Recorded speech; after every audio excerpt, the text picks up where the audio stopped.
and we should turn it off. And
hello, everyone. We're going to get started here. If everyone could please take their seats.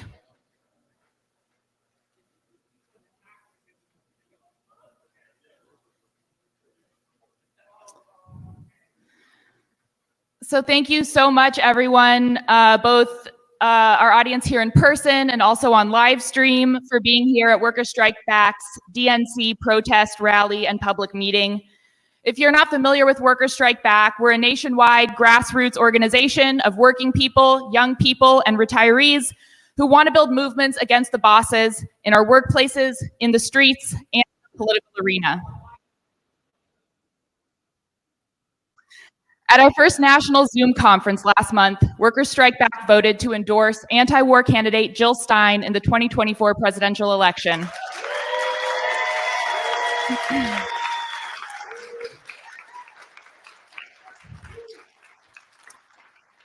Because neither Kamala Harris nor Donald Trump have any interest in ending the genocidal war in Gaza or representing the interests of working-class Americans. Harris claims to have sympathy for the plight of Palestinians and claims to be working hard towards a ceasefire. But what does that mean when at the same time she acts in lockstep with Biden to send an additional $23 billion in weapons aid to Israel?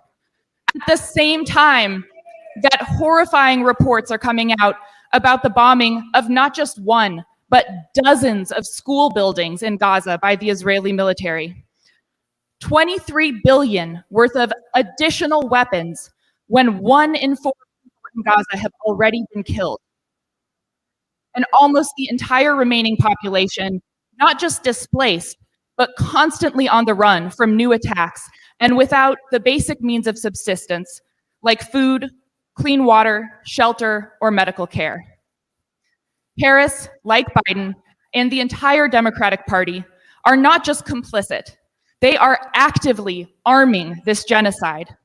It could not have happened without the weapons and the money that they have sent and have pledged to continue sending for at least the next 3 years. This unfolding atrocity will end up being the defining event of an entire global generation. The Israeli state seems determined to provoke a wider regional war in the Middle East. And all the rhetoric from Democrats and Republicans about defending Israel no matter what only fuels that possibility. And this is all happening in the context of a new Cold War between the US and China that has dramatically driven up global military spending to the highest rate in decades and has erupted into an inter-imperialist proxy war in Ukraine, which has been raging for 2.5 years already with no end in sight. All of this points towards the growing danger, not only of a regional war in the Middle East, but even a new world war. A strong majority of Americans are outraged by what is happening right now in Gaza, and they want an immediate ceasefire and an end to US military aid to Israel. This is the truth, although you wouldn't know it based on what's happening inside the DNC. It's not enough to just oppose this war. We need a strategy. We need to turn that sentiment into pressure that can be exerted on the political establishment, because right now they are clearly not feeling it. To the extent that the energy of the anti-war movement is directed at trying to persuade Harris to do the right thing instead of building a strong anti-war alternative that can pose a real threat to the two warmongering parties, it's undermining its own power. Every vote for Jill Stein ups the pressure on the US political establishment to end the war. And every vote for Harris or Trump is a vote for genocide. On that note, I am honored to introduce Nick Cruse. Nick is the co-founder, apparently needs no introduction, co-founder of revolutionary Blackout Network, a Black-led independent media network focused on empowering working class and oppressed communities through education, organizing, and direct action.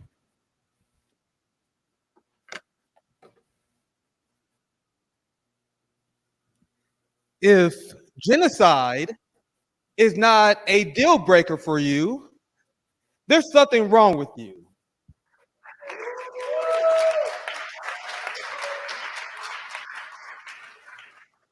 Any party that doesn't draw a red line at genocide is a party that does not deserve to exist.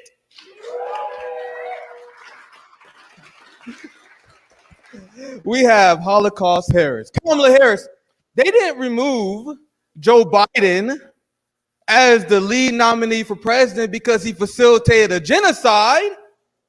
They removed him because he had a bad debate. My name is Nick Cruse of Revolutionary Blackout. My goal is to create a coalition of workers, anti-imperialists, to destroy the two-party duopoly.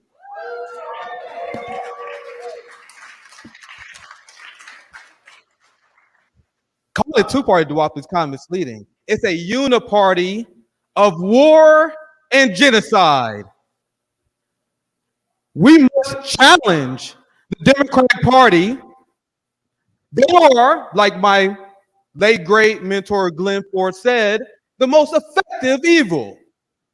And there are progressives and liberals that will say nonsense to you because their job is to confuse the workers. They will say some nonsense to you and want you to believe it. They will tell you that you got to vote for Killer Kamala because somehow Donald Trump is worse.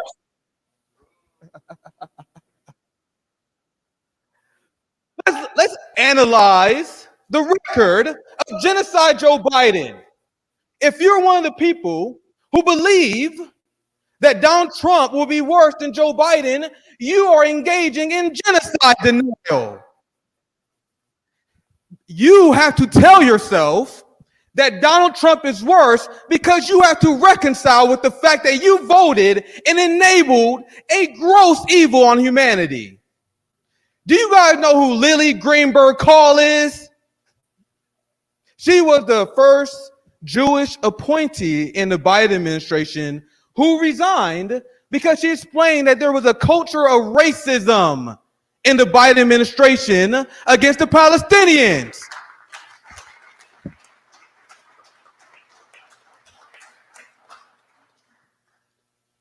You had record amounts of federal employees and Biden appointees that resigned for the same reason.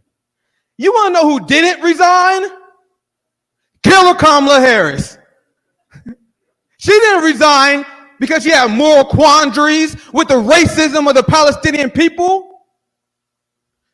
To explain why saying that Trump is worse than Biden is genocide denial, let me explain to you guys the actions that the Biden administration has taken. You had a giant debate in Israel right now. There was almost a civil war because there was debating whether the IDF has the right to rape Palestinian prisoners to death. And spoiler alert, the pro-rape crowd won.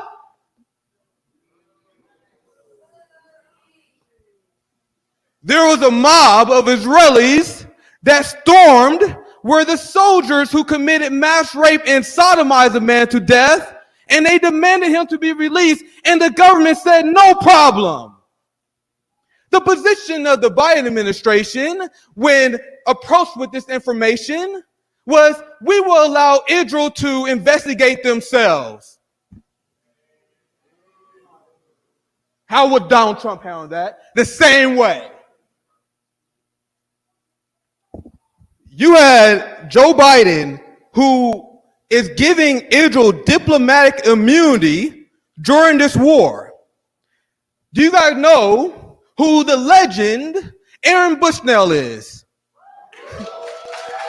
Rest in peace. Aaron Bushnell is a martyr who did not want to be complicit with genocide, so he self-immolated because the Biden administration gave the orders of the Air Force to help Israel with targeting in their genocide. Did the media tell you that? Aaron Bushnell's death is directly on the hands of Joe Biden and Kamala Harris. Hope you guys understand that.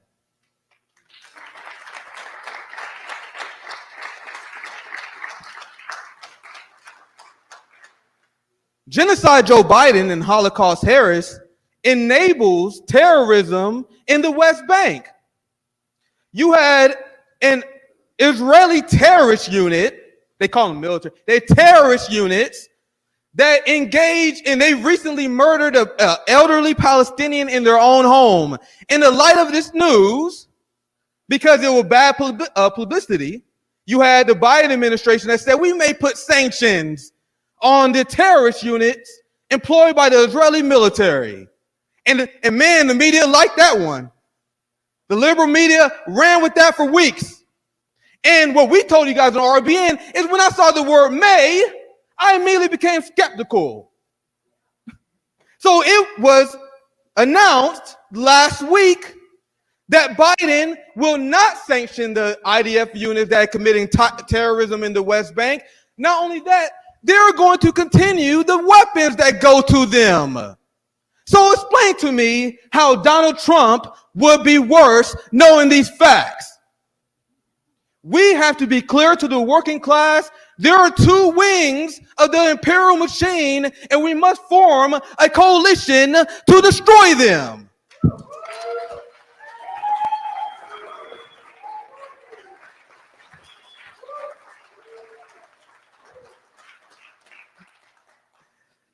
You have Bernie Sanders and AOC. Did you guys see AOC last night?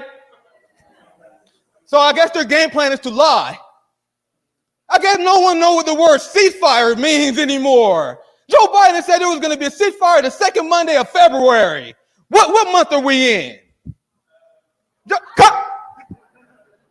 Kamala Harris called for a temporary ceasefire so the IDF can take a break and get some snacks in between killing Palestinians.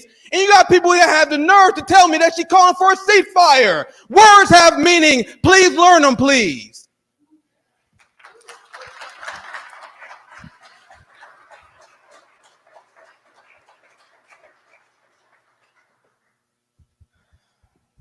Kamala Harris, if you go to her website, has no policies. Doesn't really matter if she did.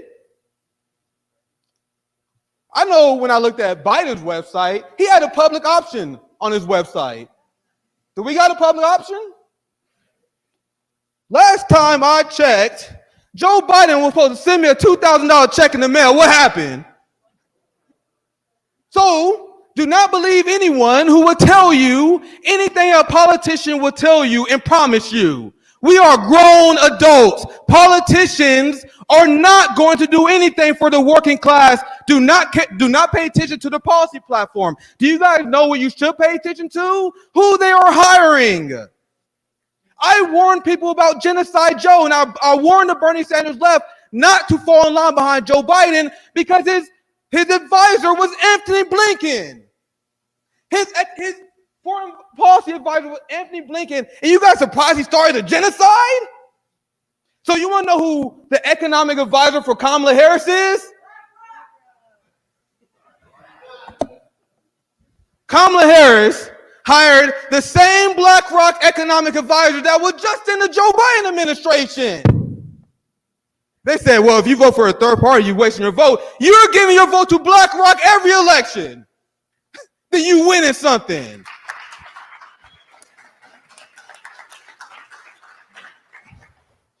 Don't listen to the platform. Look at who they hire. You want to know who directly funds and benefit from the genocide in Gaza? BlackRock. You want to know who's licking their lips right now at Ukraine waiting to rebuild it? BlackRock. So why would anyone think Kamala Harris would end those things when she's hiring people from BlackRock?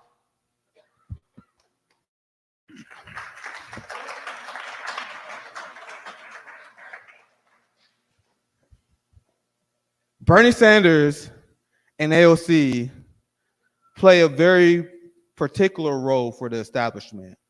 They're here to cultivate a dumb left, an anti-intellectual left, who is filled with people who are political nihilists, who are defeatist. So the reason why they are supporting genocide Joe Biden, the reason why they don't care that they're going to get a public option, because they're so defeated.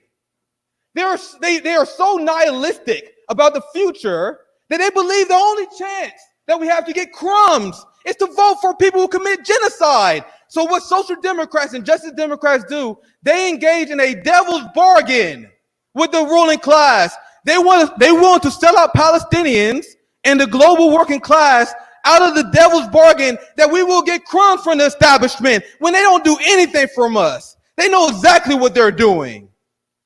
What we need to do is reject the political nihilism from the people who tell you we have no choice but to vote for genocide.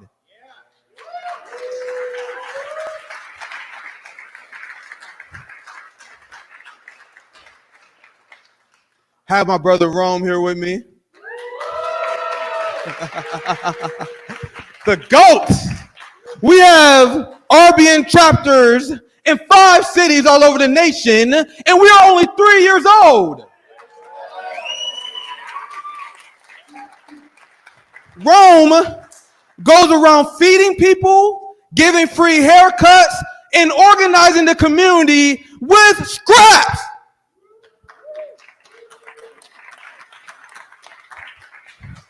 Do you understand what Rome and RBN would do with $400 million that was wasted on the Bernie campaign? I'm begging the left to get serious. I am begging the left to get serious. It's almost a flaw of mine where I have almost too much revolutionary optimism.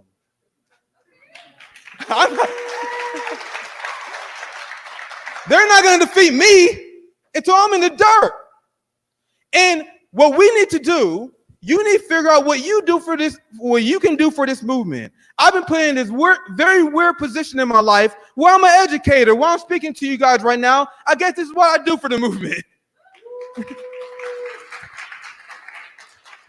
But let's say you got stage fright and you can't do this. Let's say you're not someone like Rome who can engage in mutual aid. Let's say you're not someone who like Sabby Sabs, like Jane Fauntleroy.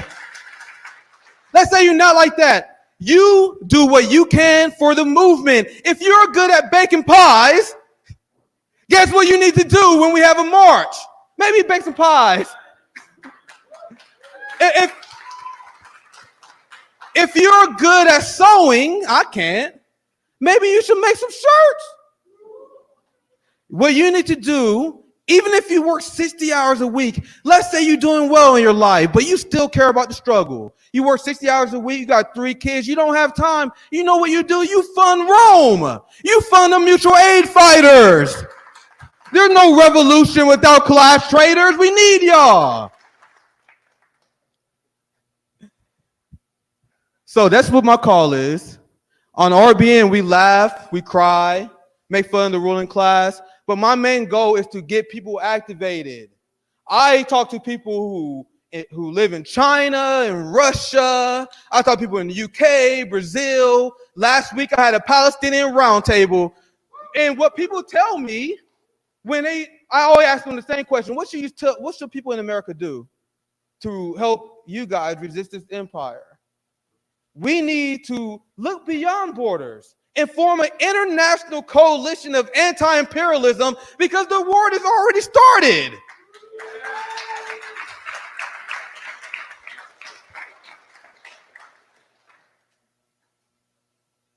Dr. Jill Stein. How many presidential candidates was arrested in brutal fashion standing up against genocide?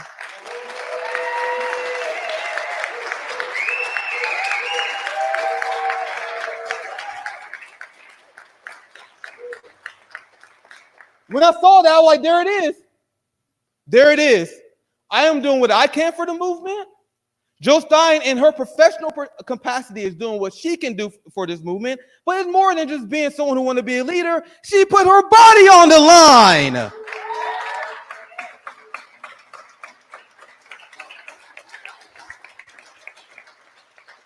That's why I'm supportive of your campaign. But let's not rely too much on Jill Stein. Everyone has a role in this movement. Let's get activated. We need a revolution. Thank you, guys.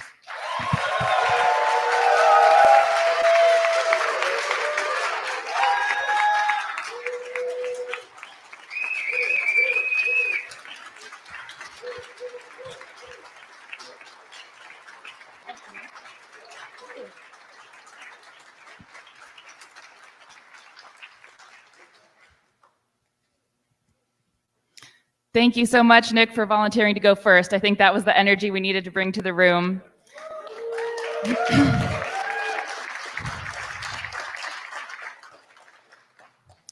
I forgot to introduce myself when I first came up here. I was excited to start introducing our speakers. My name's Kaylin Nicholson. I'm a member of Workers Strike Back and a co-host of the On Strike weekly broadcast, along with Kshama Sawant.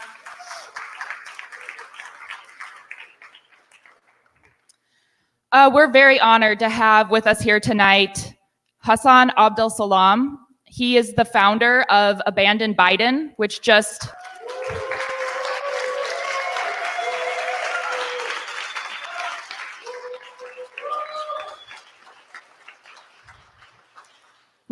yesterday had a press conference to relaunch as Abandon Harris.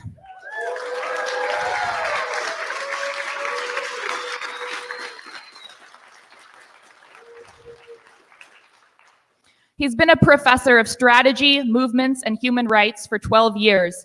And in December 2022, Hassan Abdel Salam was detained and tortured for 23 days by Israeli forces. For 12 days, alongside his research assistant, he engaged in a hunger strike. As he said at the Abandon Harris press conference yesterday, which I was lucky to be able to attend personally, the Abandon Harris movement is not going to condone genocide. Please join me in welcoming him.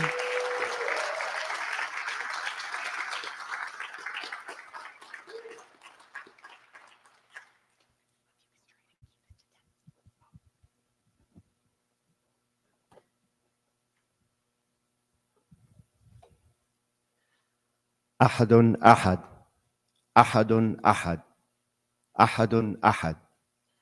In the scorching heat of Mecca, a lone voice, relentless, undeniable to the ear in a land filled with injustice.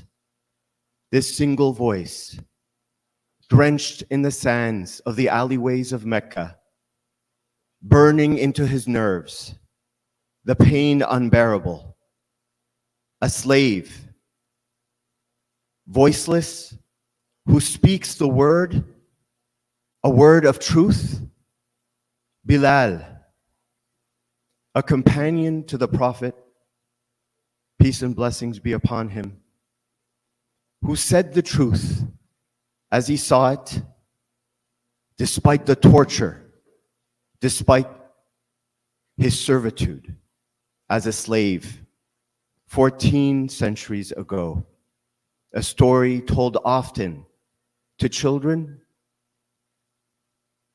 and a reason why we come here today, traveling across the country. My research assistant and I, we found ourselves on Pennsylvania pavement, trying to speak against this genocide. At the University of Pennsylvania, an encampment, erected tents, people of conscience, courageous, side by side, sharing stories. And in that trip, I found myself by the president's house in Delaware. The bullhorn passed over to me, and I began to tell my story.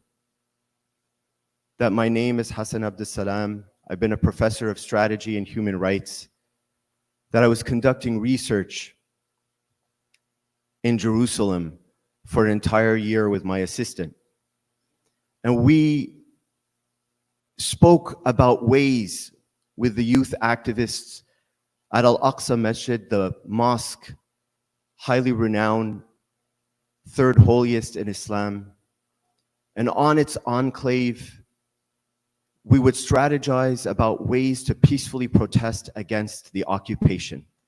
At that point, a year before the attacks, the genocide began, the youth are struck with the challenge of how to speak in a world that denies them a voice, when no one knows about the brutality, how their very choices are determined by an occupation. Imran doesn't know whether to get married because he could be captured. Usayd's father said quite nonchalantly to me one time, is in prison, and he doesn't know whether tomorrow will bring a day where he might hear that his father was killed. And the sons and daughters, fearful, powerless at the thought of their mothers coming to their home beaten by Israeli forces. The fear that they'll never be heard in a world in which all of this happens in hiding, a world in which the attackers were presented for 76 years as righteous light, and those bombed proclaimed terrorists. So we strategized and we wanted to replicate the events of Tahrir Square in Jerusalem under its golden domes. And we worked and hoped, and we even put our message calling for the liberation of occupied Palestine on YouTube in Arabic. My research assistant, who's crawling to the front. And people often ask, how could you have done this? On the 1st of December, after a year, after we posted our YouTube video, after we organized and spoke to the youth, a chapter of my research unimaginable began. As I was approaching the Al-Aqsa Masjid, one of the Israeli forces at the gate, and there are Israeli forces at every gate of this mosque, and if you haven't seen any forces at the gate of the church, at this mosque, every gate. And I was approaching a bit after 6 p.m. and this guard, excited, tripping over himself, approaching me before I reached that fence. Scrolling down on his phone, there was a photo. My beard clearly identifiable. And then began the processing. Handcuffed on my hands, on my feet, the metallic coiling into my skin, my nerves burning, stripped, naked, forces all around me, paraded through the old city, thrown into a van, taken to the infamous Meskubeya prison, blindfolded, claustrophobic, as I humbly, walking, tiptoeing, not seeing what was before me, the forces pushing me impatiently to what became my dungeon cell. A home, confined spaces, poorly lit. My company, a toilet hole, its stench evident. The clanking of the keys behind two metallic doors. Whenever I heard it, my heart rate, the anxiety. Another day, another hour of interrogation. Again, handcuffed, blindfolded, blindfold lifted. Why are you here? What does it mean that you're ending the occupation? Imran is behind those walls. Sheikh Sami is behind those walls, humiliating me that I caused their detention, their torture. Tortured for 23 days, 12 days of hunger strike. followed by deportation.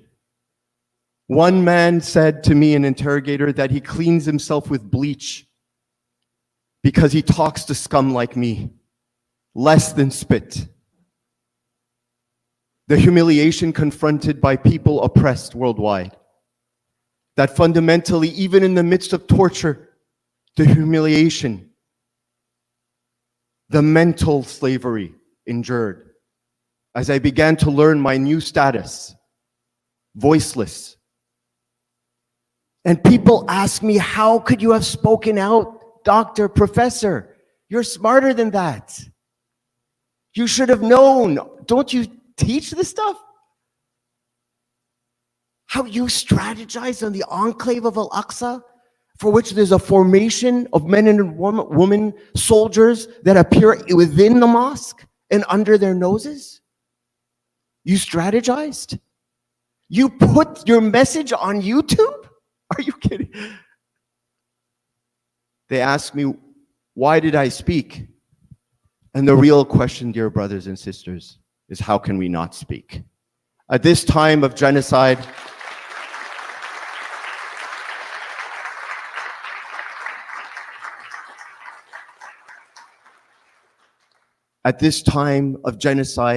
there is nothing more commanding morally than the word.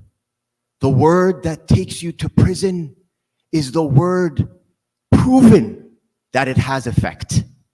Its impact evidenced by those who arrest, detain, and try to lock goodness and justice. The workers, the environmentalists, the climate activists who find themselves in pain and shackled because the message unbearable for its influence and its power. I happen to be the founder of the Abandon Biden movement, and the goal is simple: to never side with the criminals.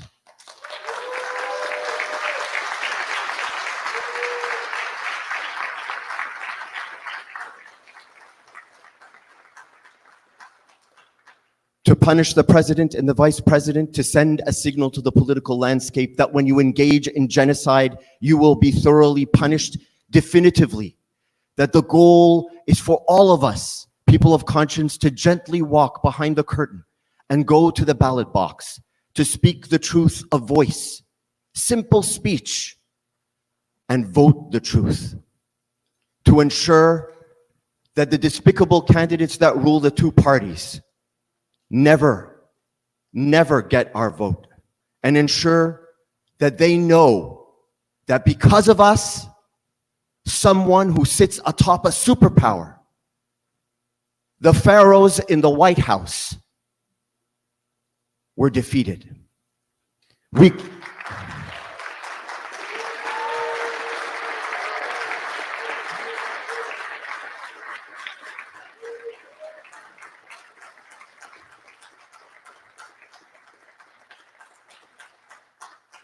We call on all to reject the logic that there is such a thing as a lesser evil, that we participate and negotiate in a bargain that reduces us and for which is presented as convincing to enable us in false consciousness to walk and vote against those who then enslave and torture and detain us. When I returned to America, I encountered a second trauma, the trauma of loneliness, the discovery that the American government knew the moment I entered prison, and they did nothing. Analogic is the nothingness for which the silence that the Biden administration, alongside Harris, contributes to this genocide, enabling it in its billions of dollars, while speaking doublespeak, kindness, claiming that they are impacted by the visuals. If you're impacted by the pain and the torture, it's so simple.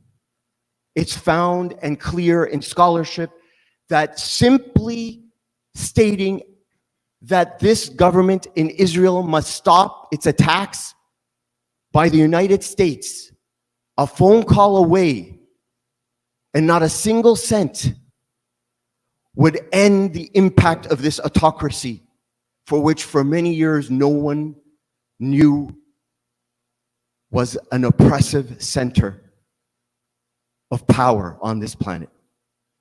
And so we call for the same thing the prophet, peace be upon him, who said, we are all a single nation. When one part of us feels pain, the entirety feels pain.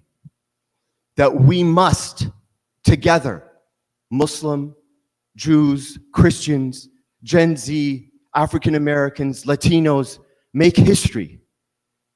That we feel this pain so great that we do not fall for the logic of voting for a lesser evil. A lesser evil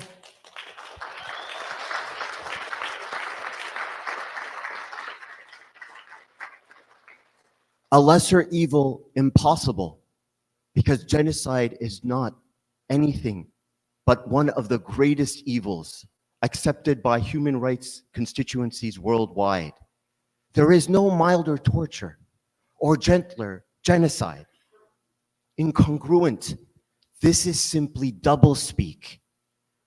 For us to support an oligarchy, the two despicable candidates that now run, and for which they are claimed by the media as the only choices.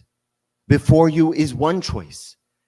Third-party candidates are a path for us to show that we have punished this genocide. And so we abandon knowing that we might sacrifice for 4 years, that we must act even if it means our third parties don't win. Because we cannot side with the unjust. We cannot side with falseness. If we do and we are then complicit with it, we never open up the doors to a day when the world has changed. Biden is guided by the light of Martin Luther King. Not only the Martin Luther King was on Selma on the bridge, who wrote that letter in a Birmingham jail, but the Martin Luther King who spoke out against broad American international intervention, the Vietnam War. Americans, civil rights don't only belong to us. They belong to all people. The last chapter.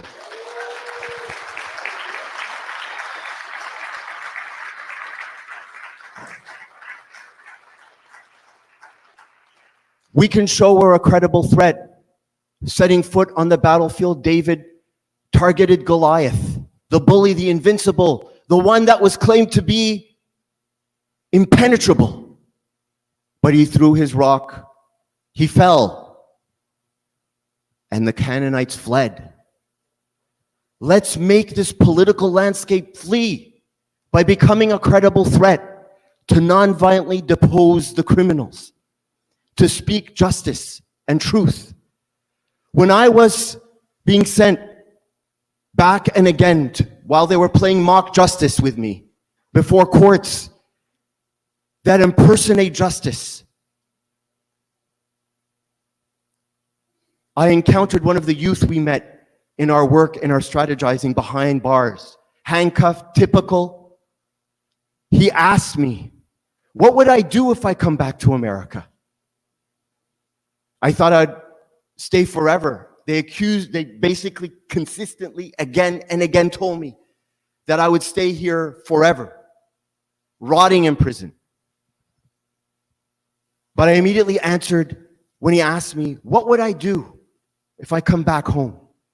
I said I'd speak out.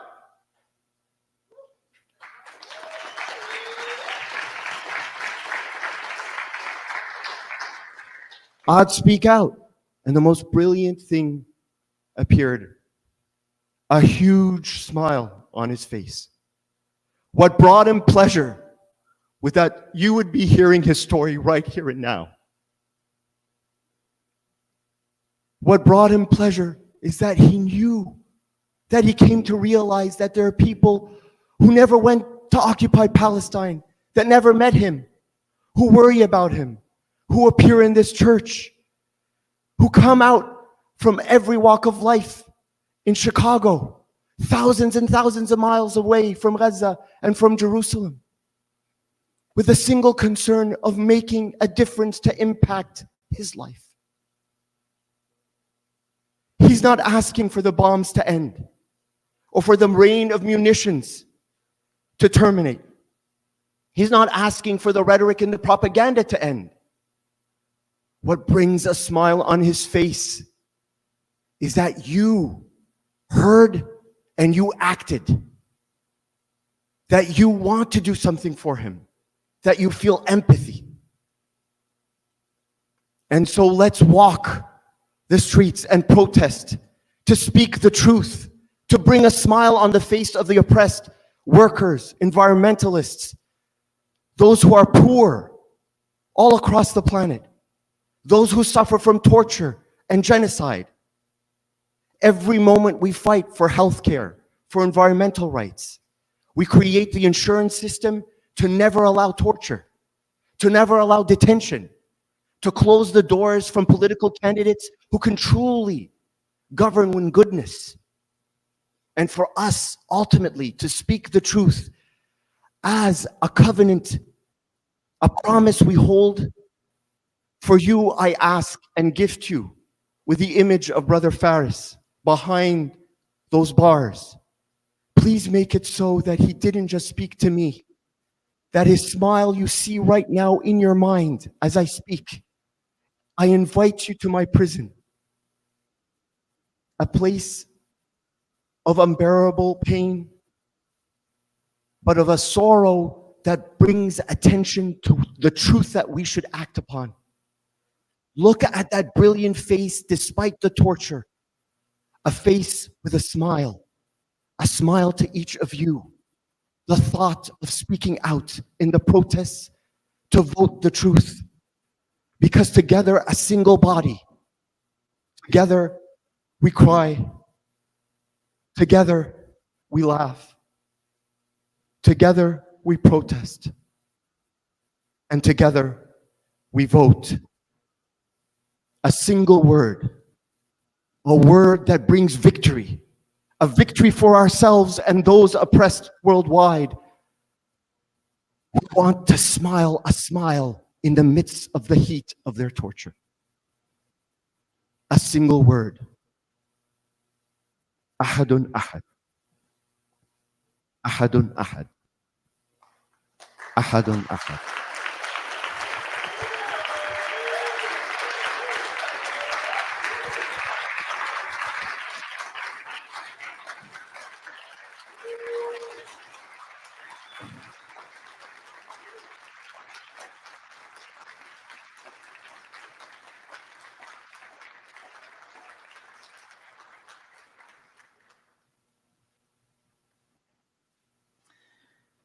I want to really thank all of the left and community media who are here today. When I was at the press conference for the launch of Abandon Harris yesterday, which was an incredible, inspiring event, it was very notable, the absence of the corporate media. And also, for anyone who's been following Jill Stein's campaign, we can see how they use their coverage or lack of coverage to try to prevent us from building and organizing and building the momentum of these movements. So everyone, all the media who are here today to help grow the reach of this event and these movements, we really appreciate it.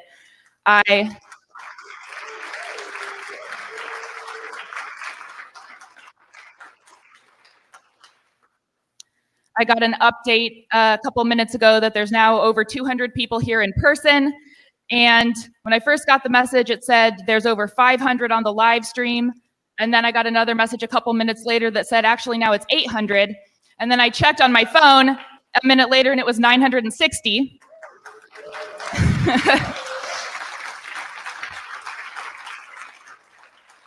And that's not counting the other channels that are here streaming live. So we're reaching well over 1,000 people right now, which is fantastic. I will just ask if anyone is sitting, if you've got some extra room around you in your pew, and it would be possible to scooch towards the center a little bit so any of the folks standing along the wall could sit down, that would be much appreciated.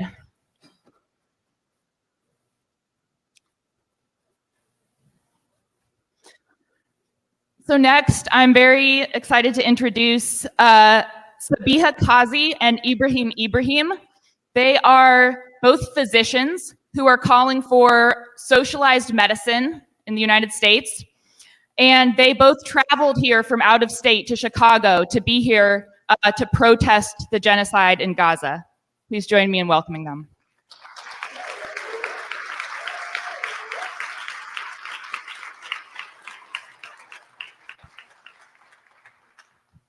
Thank you all. One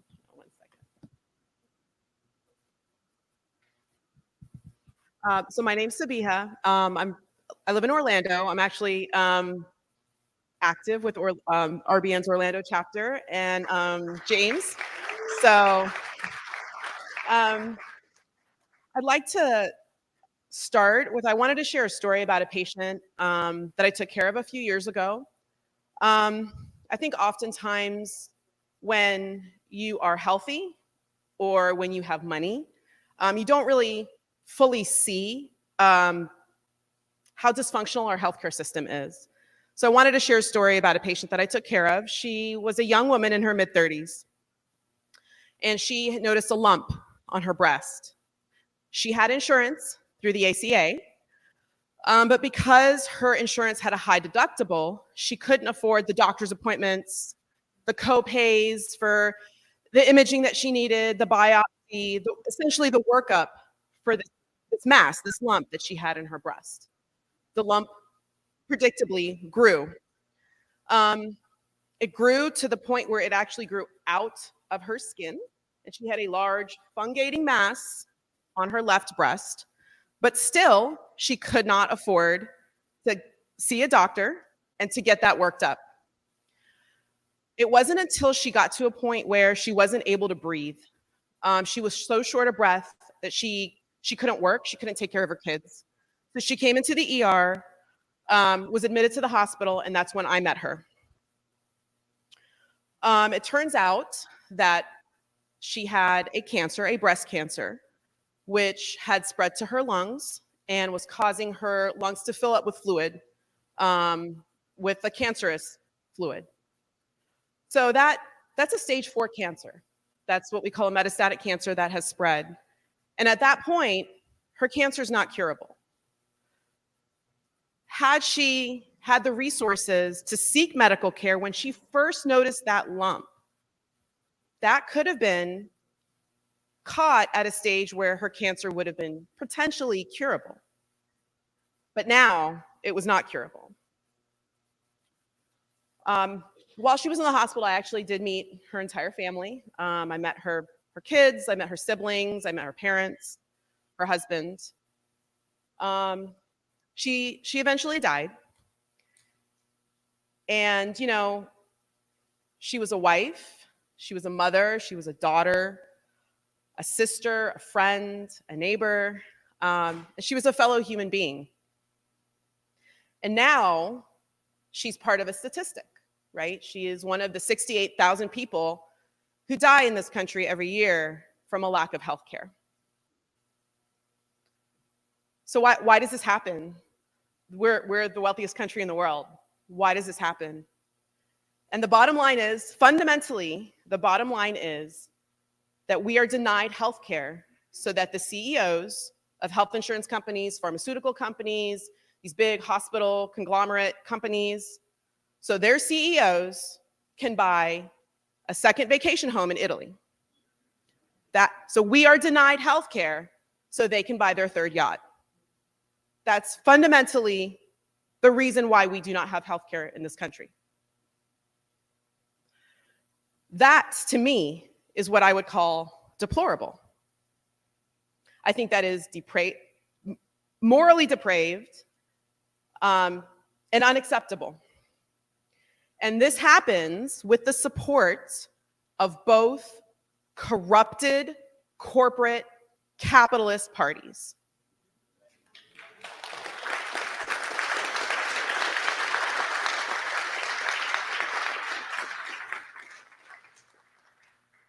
So they tell us that we can't afford universal health care coverage. I think back in 2020, Joe Biden had said that if Medicare for all came across his desk, he would veto it over the price tag. But yet, one thing that I'm sure we've all noticed is that ever since October, we have no problem sending billions and billions of dollars to Israel for a genocide.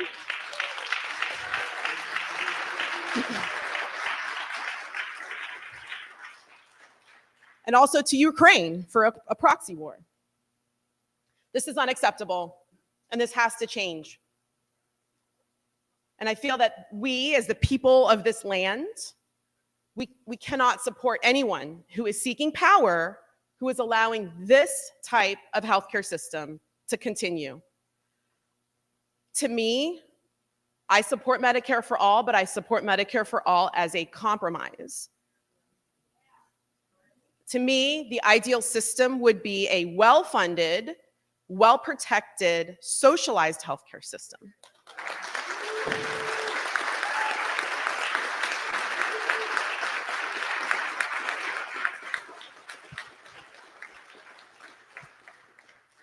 And again, 68,000 people a year are dying. We can't wait any longer. Like, people's lives depend on this. So that's all I have to say.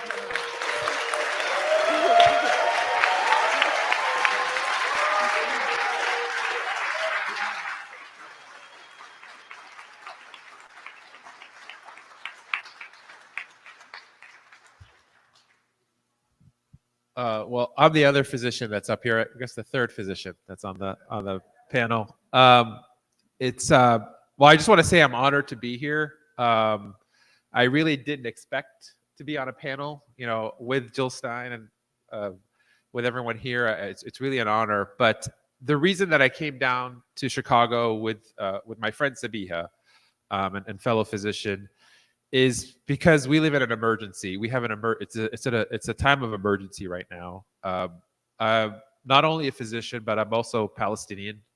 I grew up in the United States. Thank you.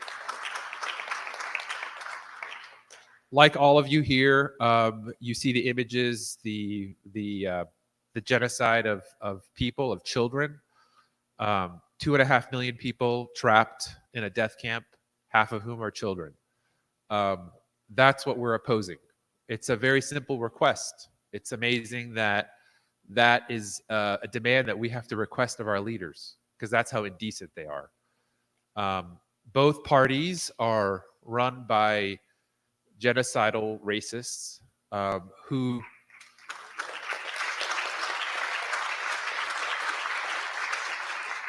really don't value the life of people abroad and people here at home. I see this both here at home. I take care of patients at a safety net hospital and see the care and neglect that our society provides to people at home.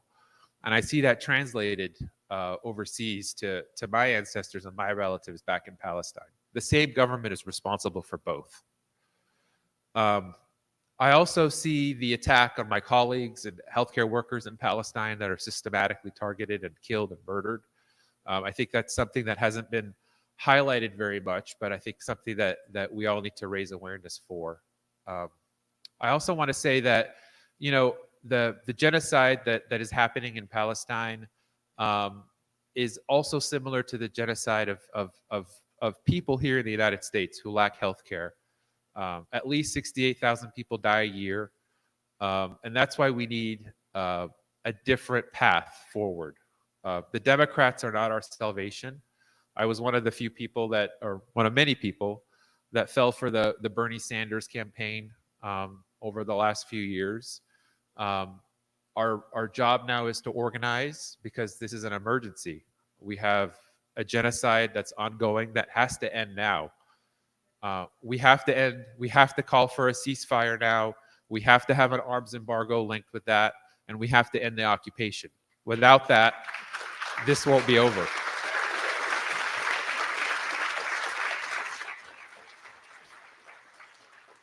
In the same light, we have a medical emergency in this country. The ACA that was brought to us by the Obama administration is a corporate giveaway. It's not healthcare.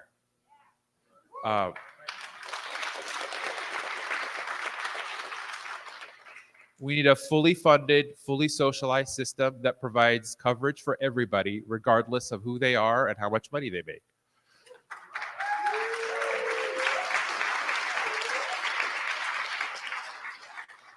I'm tired of seeing patients who can't get the care that they need and deserve just because we live in a system that's more interested in lining the pockets of corporations and their executives than it is about taking care of people.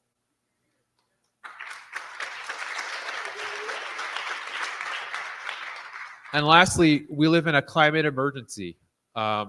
Capitalism run by this country and corporations that run this country are driving the planet to death. This is pivotal. It's important for us to intervene. None of the two parties are interested in doing anything of substance to help the planet, and that's the main reason why I'm supporting Dr. Stein and her candidacy.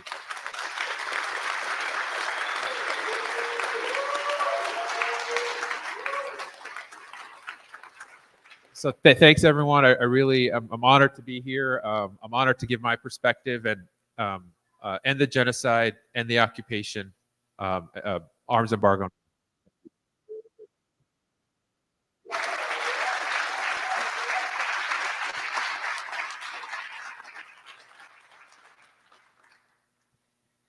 If anyone watching is subscribed to On Strike, you might recognize Sabiha and Ibrahim, who were interviewed in our most recent episode on the ground at the DNC protest on Sunday. We actually just met them 2 days ago. And as Ibrahim said, you know, I wasn't expecting to be here on the stage speaking to people. And I would guess that everyone on this stage started out that way. I don't think anyone doing this work set out to be a public figure, but at some point they had an opportunity to raise their voice, or someone asked them to get involved and they felt compelled to do it. So I just really appreciate you guys being here. We are all actually just ordinary people.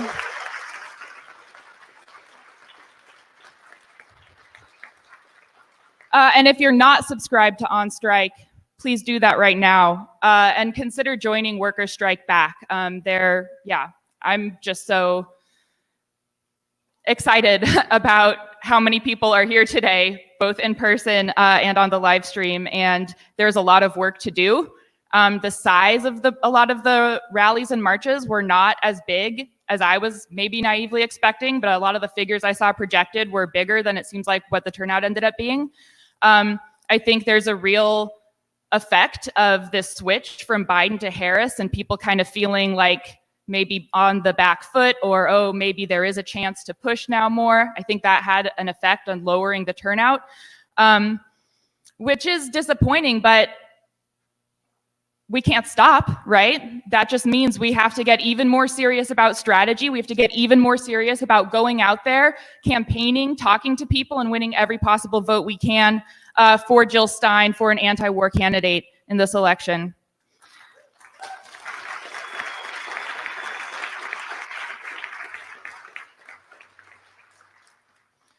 Now I have the pleasure of introducing former Seattle City Council member and founding member of Workers Strike Back and Revolutionary Workers, Kshama Sawant.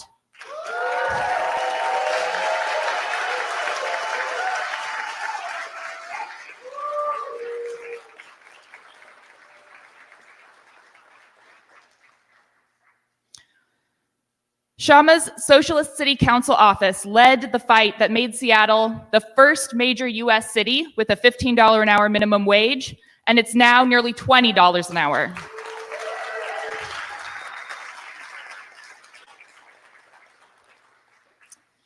She also led the successful struggle for a tax on Amazon and the top 5% wealthiest corporations in Seattle to fund affordable housing.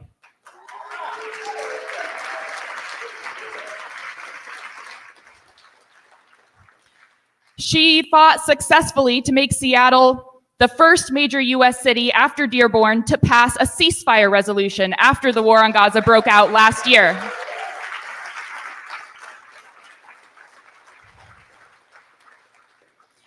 Her tenure in City Hall shattered the conventional wisdom that the only way to accomplish progressive change is to work patiently within the system.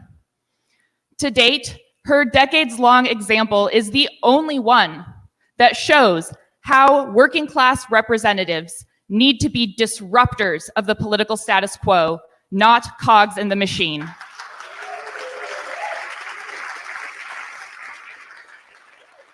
Please welcome Kshama Sawant.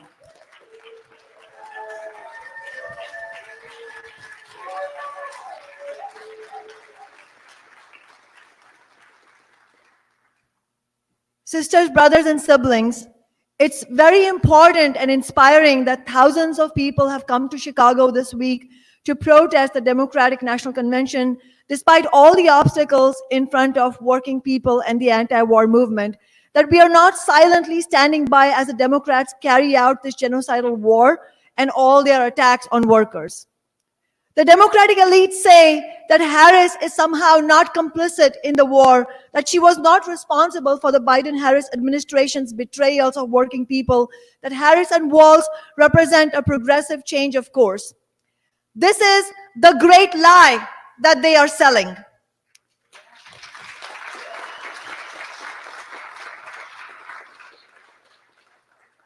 A few blocks from Chicago's Union Park, the Abandoned Biden movement relaunched itself as Abandoned Harris.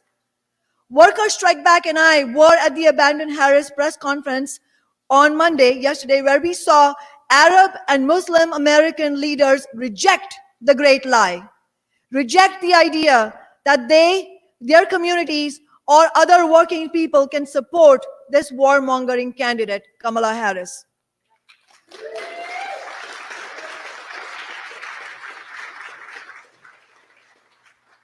Unfortunately, leadership that is willing to stand up to the Democrats is in exceedingly short supply right now. We have had an onslaught of misleadership led by the Democratic Party, but assisted by so-called left media figures and by labor movement leaders.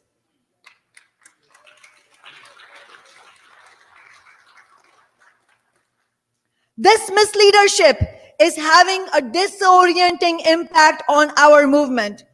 That is why we saw 5,000 people on the streets of Chicago yesterday and not 50,000 or 100,000 as was projected before the coronation of Harris. I'm not here just to give a rah-rah speech. I'm here to speak the truth.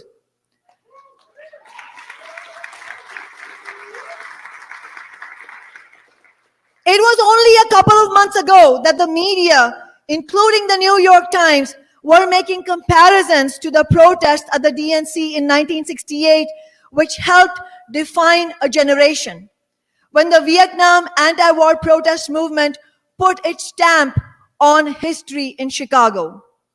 Now, instead of feeling the pressure from our movement, corporate media and the Democrats are celebrating. The Christian Science Monitor ran a headline yesterday: "Forget 1968, the DNC is underway in Chicago with minimal disruption." Is this because Harris has taken a position on the genocidal war that is different from Biden's or Trump's? Of course not. Harris has repeatedly reaffirmed that she will continue to back the Israeli war machine to the hilt. She met with Netanyahu the day after he received 58 separate standing ovations from the US Congress. Harris's campaign has directly confirmed that she does not support an arms embargo. Indeed, since Harris became the nominee, another $23 billion have been appropriated for the Israeli military. Entire bloodlines are being wiped out in Gaza. Countless people, including children and babies, are losing limbs. Disease is spreading. The United Nations said last month that Israel's intentional and targeted starvation campaign has led to the spread of famine throughout the Gaza Strip. Gaza has been reduced to rubble. None of this would have been possible without Biden and Harris, the two warmongers in chief of US capitalism and imperialism.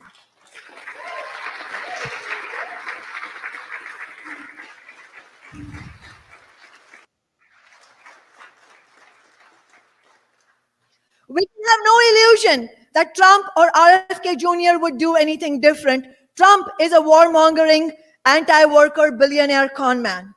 But Trump left the White House as the most unpopular president in US history. And yet, now there is a possibility he could return to power. And the only reason for that is because the Biden-Harris administration sold out the working class in every sense of the term.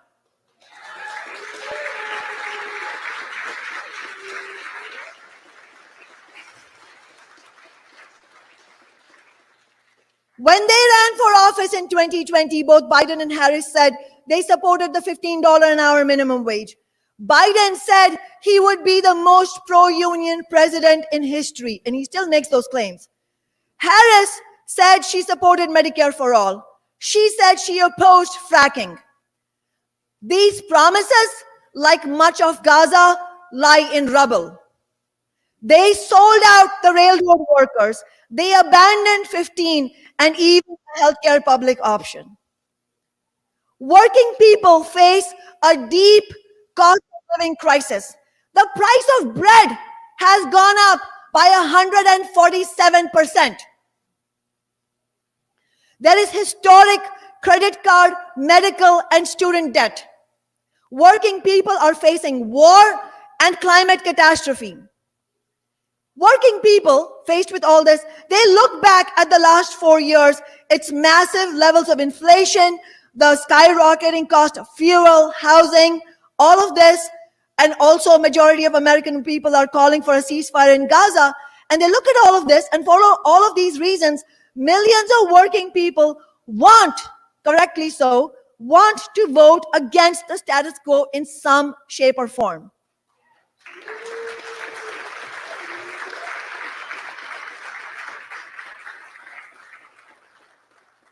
But many of the labor leaders and the liberal and self-described left media are strongly encouraging people to think Harris is that change. But the cold, hard reality is that for the people of Gaza and for working people in the United States and around the world, Harris and Walz are just a change of deck chairs on the Titanic.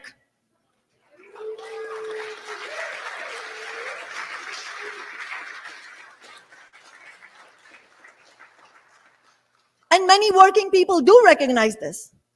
Make no mistake, the Democratic Party is the best builder of Trumpism.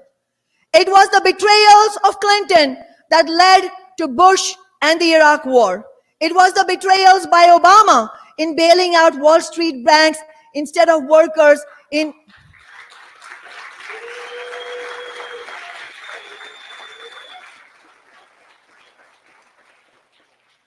escalating the war in Afghanistan and abandoning single-payer healthcare that led to the right-wing Tea Party and then eventually Donald Trump. Last night at the Democratic National Convention, AOC sold and celebrated the great lie. She claimed that Harris was working tirelessly to secure a ceasefire in Gaza and bring the hostages home. That's a quote. She called Trump a two-bit union buster and claimed that Harris, again, these are all quotes, Harris fights every single day to lift working people out from under the boots of greed, trampling on our way of life. Yes, Trump is a union buster and deeply hostile to workers and the union movement. But Harris was Biden's other half in blocking the railroad workers' strike, the most shameful act of union busting in decades.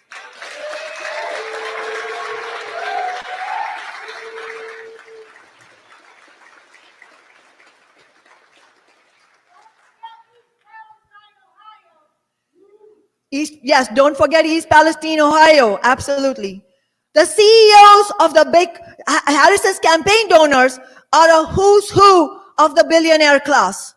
The CEOs of the big corporations, every single one of them a ruthless union buster, are said to be euphoric. Again, another quote, euphoric that Harris is the Democratic nominee. No, they are not being delusional. Big business understand that Harris is on their side. That is why they are euphoric. By peddling her breathtaking lies last night, AOC, the former self-described socialist and working class representative, is cementing her position to rise to the top of the most powerful party of the capitalist class in the world. Last night's DNC extravaganza also saw the president of the UAW, the Auto Workers Union, Shawn Fain, do his own share of spreading lies, calling Harris a fighter for working people. Fain is also one of the many labor leaders who have publicly called for a ceasefire and for an end to US military funding for the Israeli state, and then turned around and endorsed both Biden and Harris with no discussion or vote by the rank and file members of their unions.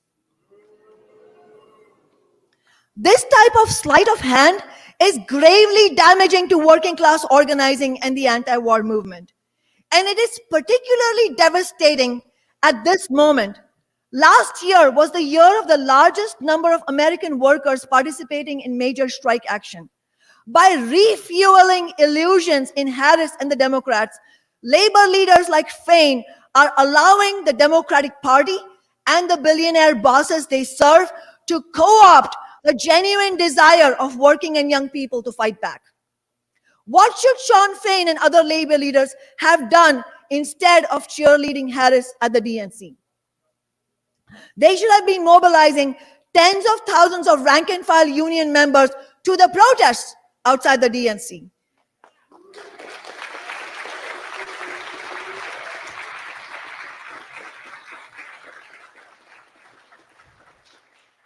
They should have called for a day of coordinated strike action across the nation to shut down the boss's profit machine.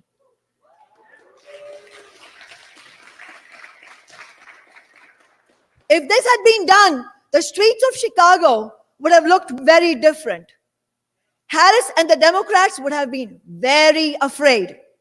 And the potential for a big vote for Jill Stein to help lay the ground for a new mass party of the working class would have been far greater as well.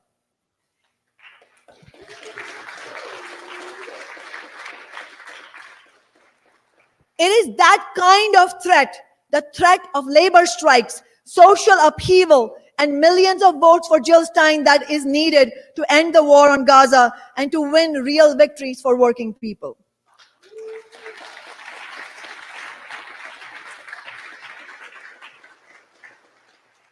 We should learn the lessons from the history of class struggle and social movements.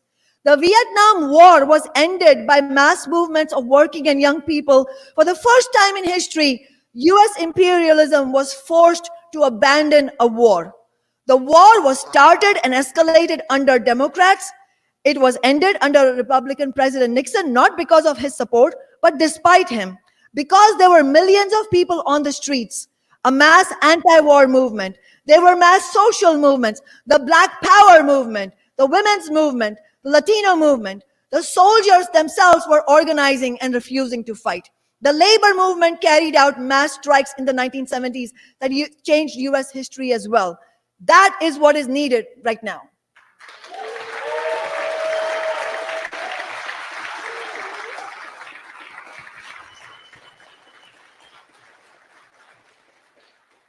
But we cannot disentangle the question of how to end the war and US military funding to Israel and winning workers' rights from the question of how to vote in November or from the Democratic Party. The problem is that as long as Labor and other leaders promote the Democratic Party, the warmongering party of the billionaire class, it will continue to stymie and paralyze any steps forward. The Democratic Party is the graveyard for movements.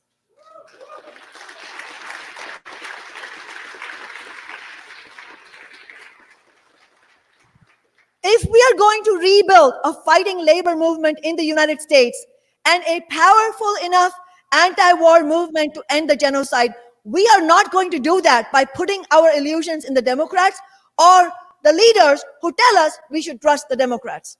We need to rebuild the militancy of the rank and file.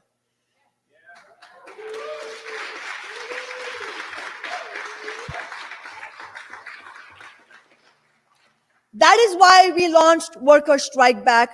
That is why we are using Worker Strike Back to help build the anti-war movement and to fight for the biggest possible anti-war, pro-worker vote in this election for Jill Stein.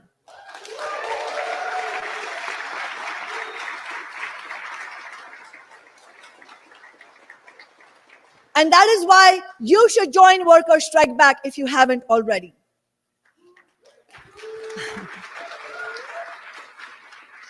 But we also need to be sober about what this week means for our movement going forward.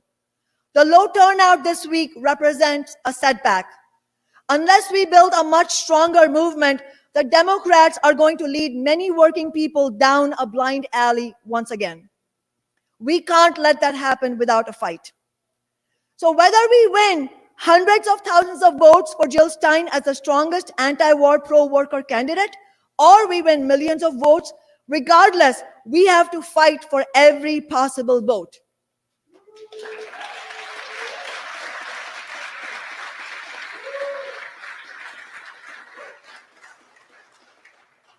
I'm not using these kinds of numbers to be discouraging, but for our movement to have a real and honest assessment of where things are is crucial. The great lie, if it is not effectively countered by our movements, and even if we do everything right, is going to mislead many people, and many others who reject it will vote for Trump or not vote at all. Every vote for Jill Stein is a clear vote against the genocidal war, against the billionaire agenda, and every single one of those votes means something.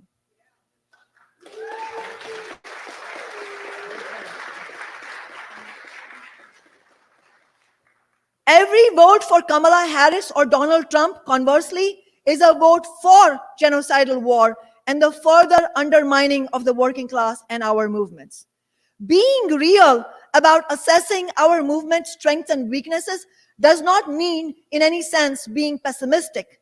In fact, it guards against the demoralization that would be inevitable unless we developed an honest, scientific assessment of reality. We need to draw accurate conclusions and plan our next steps accordingly. If we win 1 million votes for Jill Stein, that would be a victory in the context of the great lie. And rather than be discouraged, we should use that to take our movement forward. When we ran our first election in Seattle in 2012 for the Washington State House of Representatives, I received 9% of the vote on primary night. You're not mishearing me. It was 9% on primary night. We saw this as a real step forward, however, because we as socialists knew the obstacles of running a revolutionary socialist for elected office. We campaigned relentlessly, and that year we won 29% of the vote in November.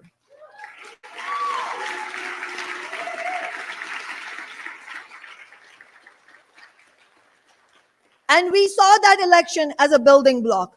The following year, in 2013, we became the first socialist elected to the Seattle City Council in over 100 years.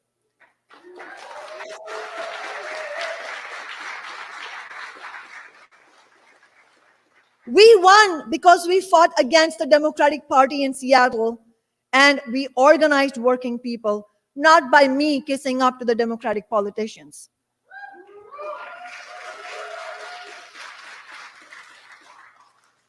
This election year and the anger of millions against the war and the cost of living crisis has shown that there's a huge opening for a new party for working people, even if it is temporarily being set back by the great lie and the fear of Trump. There is still an important opening from now until November 5th to win hundreds of thousands of working class and young people to our movement and to the Jill Stein campaign. So let's campaign for that.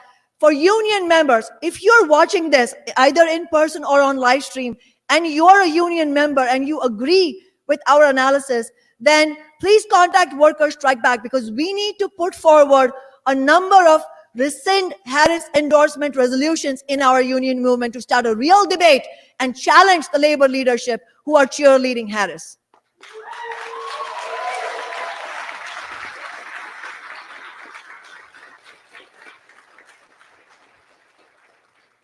We need to focus on all of these tasks related to the election now and use that to take our movement beyond this election.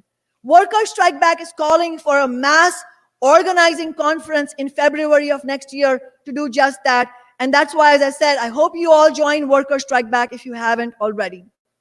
The Democrats and Republicans are rotten parties of the billionaires, and the system that they represent is rotten to the core as well.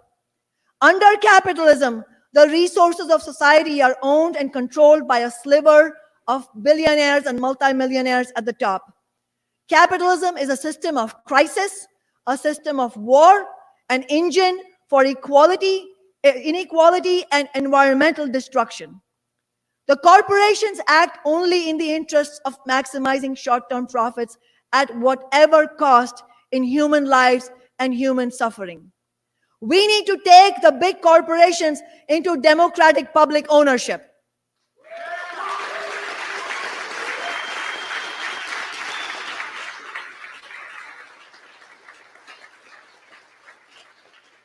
Because we can't control what we don't own.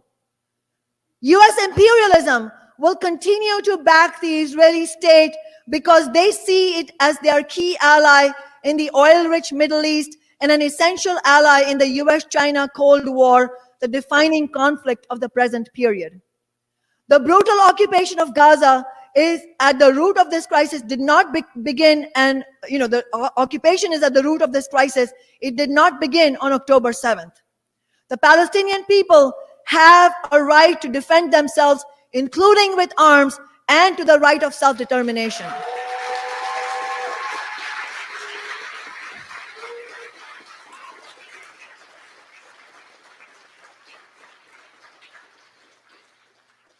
But we should recognize there is no solution to the occupation by engaging in acts of terrorism, and fundamentally, there is no solution to the occupation on the basis of capitalism.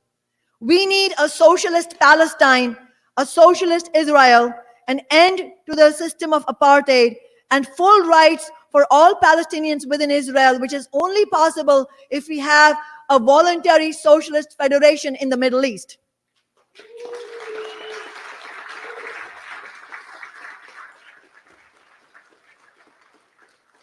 And we need to dismantle capitalism entirely to remove it root and branch. That is why I am a revolutionary socialist. If you think you're a socialist as well, then in addition to joining Workers Strike Back, I hope you will also consider joining my organization, Revolutionary Workers Solidarity.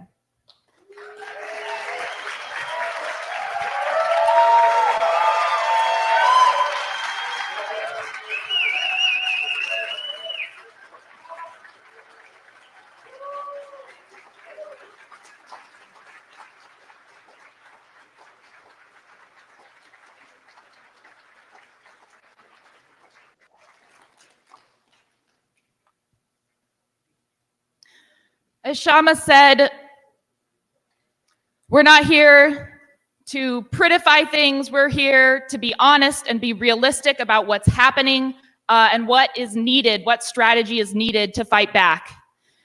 And I saw a headline recently, an article was listing 7 billionaires who are all organizing fundraisers for Kamala Harris. They have honestly an almost unfathomable amount of money that they're able to put into their campaigns. And as if that weren't enough, we now have these union leaders donating millions and millions and millions of dues money from their workers also to her campaign. It takes money, it takes resources to build campaigns. They know that. We know that too. The next person I'd like to introduce up here is Patrick Gibson, who is going to ask for money.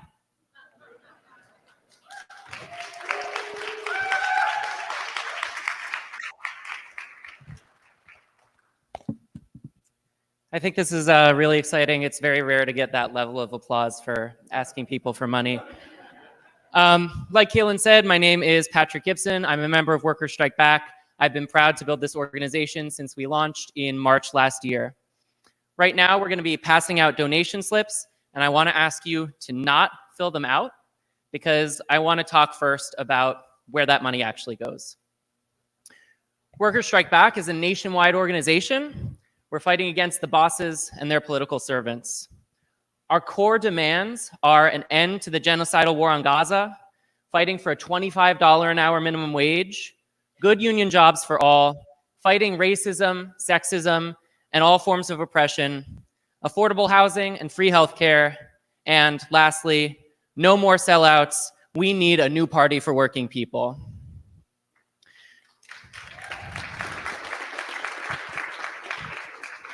We're building chapters across the country that meet every month. If there's not a chapter in your area, you can attend our monthly national Zoom meetings while we work with you to build a branch where you live. And at our meetings, we discuss important issues facing working people, like how to approach the elections, the lessons we can learn from recent strikes, and how to end the war on Gaza. Our movement launched On Strike, which is a video broadcast hosted by Kshama that covers issues from the perspective of workers' needs, not the needs of billionaires put forward by corporate media. On Strike puts forward a socialist analysis and a strategy to build working class movements, to fight against oppression, and to fight for a new mass party for workers and young people completely independent of the two corporate political parties. Right now, we're fighting to win the biggest possible vote for anti-war, pro-worker candidate Jill Stein in this election. And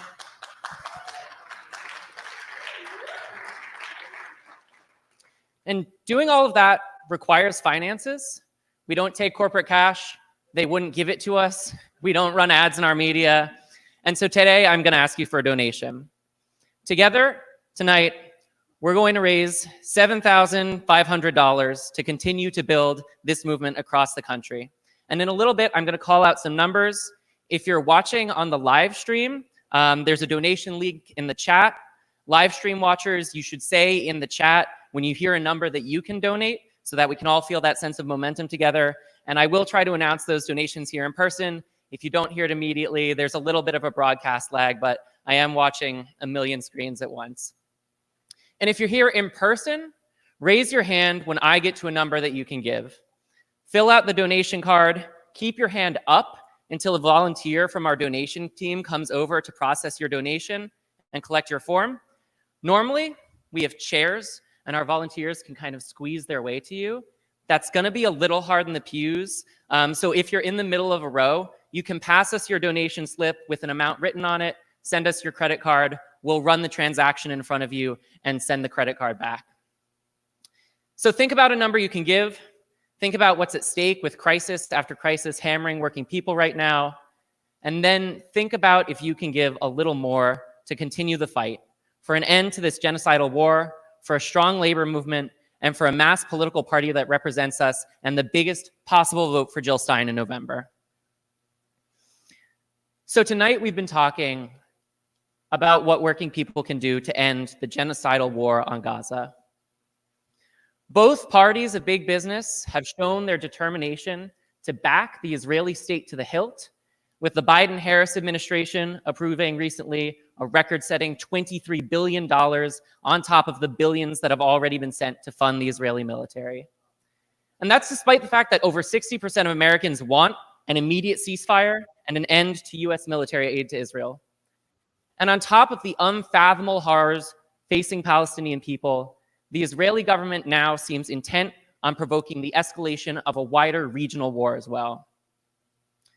So to bring an end to the war, we're going to need a massive international anti-war movement on the scale that ended the war in Vietnam, when millions of people in the US took to the streets. And the labor movement has an important role to play in ending the war. The most powerful weapon we have as working people is our ability to withdraw our labor, to turn off the boss's profits, to go on strike. And a labor movement that's willing to flex that muscle, like Kshama said, can grind key sections of the US economy to a halt and make it impossible for the flow of military aid to continue. And it's been an important step forward that a lot of major unions, like the CWA, like the United Auto Workers, they've passed resolutions calling for a ceasefire. But unfortunately, the leaders of those unions have also rushed to endorse Harris in the past few weeks, despite the fact that she's only going to be a more effective messenger for Biden's same genocidal and not to mention anti-worker policies. We launched Workers' Strike Back to be a home for people who want to fight for the militant union movement we need, one that's willing to use its full power to fight for the interests of working people here in the US and internationally, because our interests are actually aligned with each other and not with the bosses of any nation. We've been helping Workers' Strike Back members to pass resolutions in their unions calling for a ceasefire. We've been helping them fight for resolutions calling on their unions to rescind their endorsements of Harris and to stop pouring members' dues money into Democratic campaigns. So you here can give $500 or more to help continue the fight to build a fighting labor movement. I see one back there. I see one over there.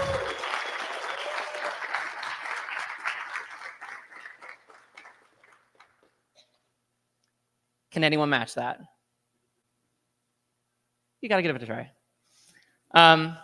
We've heard from Kshama Sawant. One more.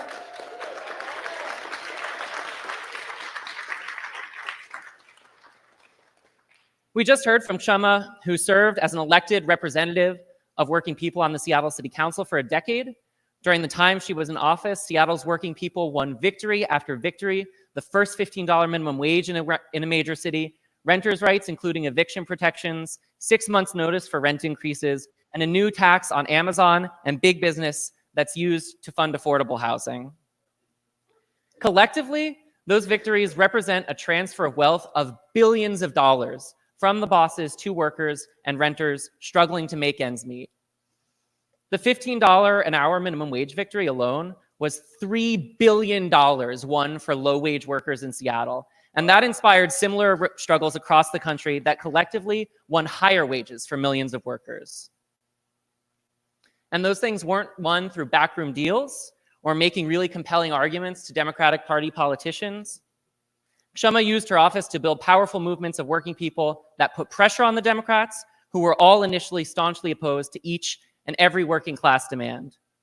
We founded our own organization called 15 Now. We built mass organizing conferences, rallies, marches, neighborhood action groups. We collected signatures to get 15 on the ballot if the Democrats refused to act. And the threat of taking that decision directly to voters was what ultimately enabled us to win the highest minimum wage in any major city in the US. And that's why, because of the inflation adjustment we won, the minimum wage in Seattle is now $20.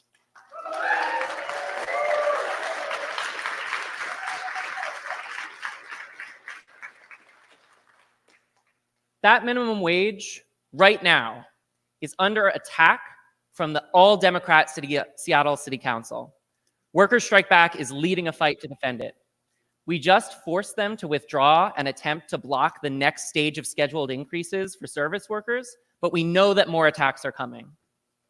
And we founded Workers' Strike Back to spread the fighting, class struggle approach that succeeded in winning so many victories for working people in Seattle across the country. We need to build chapters in every city where working people who want to replicate that example can come and learn from the lessons we've built up from those 10 years of experience and get organized to launch their own fight backs against the bosses. So who here can give $250 or more to help spread those lessons to workers all across the country?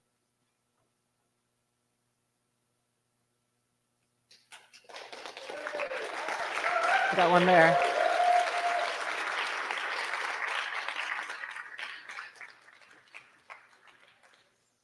Of course, Jill Stein herself is here tonight.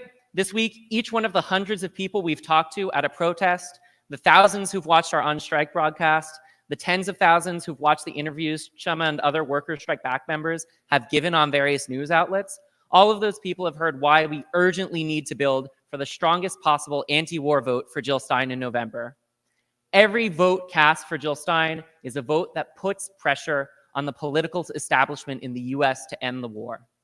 Every vote for Harris or Trump undermines that pressure. Workers Strike Back members will be campaigning between now and November. We'll be setting up tables on street corners. We'll be knocking on doors. We'll be phone banking. We'll be organizing rallies to win every possible vote for Jill Stein. And that's the most immediate, concrete task we need to fund. So who here today can give $100 so we can continue fighting for the biggest possible vote for Jill Stein in November? 3, 4, 5, 6.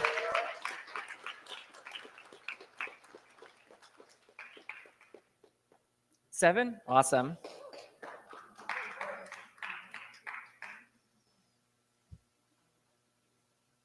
Yes, absolutely. If you can keep your hand up until one of our volunteers get to you, that helps everything go as smoothly as possible. We're also producing On Strike. That's a weekly broadcast with the strategies and analysis that workers need in order to win. On Sunday, Kshama interviewed these two just on the street. And we had the interview edited and up the next day, thanks to our small but dedicated and professional broadcast team. Recent episodes have included an analysis of the escalation in the Middle East, the election victory for Labour in the UK, the Teamsters Union president shamefully speaking at the RNC, and the attacks on the minimum wage in Seattle. That is such an important undertaking because nobody else is producing that type of material in the mainstream media, or for the most part, even in existing left media. And it takes a lot of resources to produce a high-quality video broadcast. We need a show like On Strike to reach workers everywhere with the strategies and with the analysis that they need to win. And we need organizations like Workers Strike Back, where workers and young people can come together to discuss those ideas and take them into their workplaces and into their schools and into their unions. So I'm reaching the last few numbers, and before I reach them, I want to ask if you can consider making your donation to Workers Strike Back monthly. That makes you a member of Workers Strike Back. You support the work of the organization. You're able to fully participate in our democratic processes, like the vote we took at our recent national Zoom conference last month to endorse Jill Stein. And so if you want to become a member making monthly donations, when you raise your hand, one of us can help you process that monthly contribution online. So who here can give $50 today or can make it a monthly contribution so we can keep producing On Strike, we can keep producing it with sharp analysis that points forward toward a working class strategy for our movements? $50. One here, two here, three here. And then one of our demands is for a $25 minimum wage. Who here can give $25 today or make it monthly? 4, 5, 6, 7. And then lastly, who here can do $20? Who here can do 10 or 15 or even 5, any other amount to help move our, build our movement and take the organization and our movements for working people forward? 1 here, 2, 3, 4, 5, 6, 7, 8, 9. We also have a few monthly donations online that I totally forgot to keep an eye on. And I think it's really exciting. Tonight, I can tell you we've raised, it looks like from my count, at least $3,000 just in the room upstairs. That's going to go a long way to continuing to build Workers Strike Back chapters all across the country, carry the fight forward for the biggest possible vote for Jill Stein in November, and keep producing the news and analysis that working people need to beat the bosses and the capitalist class. Solidarity.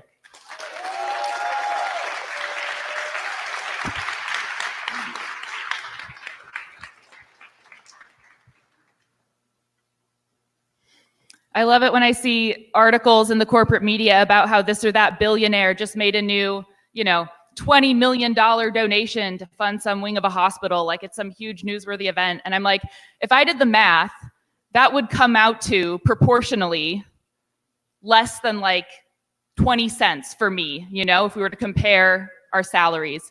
So I just want to say, everyone who gave $50, $25, $10, $5, we know that you're giving proportionally to what you're able to give, to what you have access to, and a lot of us are really struggling to make ends meet right now. So we appreciate each and every donation. We appreciate the small donations as much as the big ones, because we know that proportionally to you, that is still a really significant sacrifice.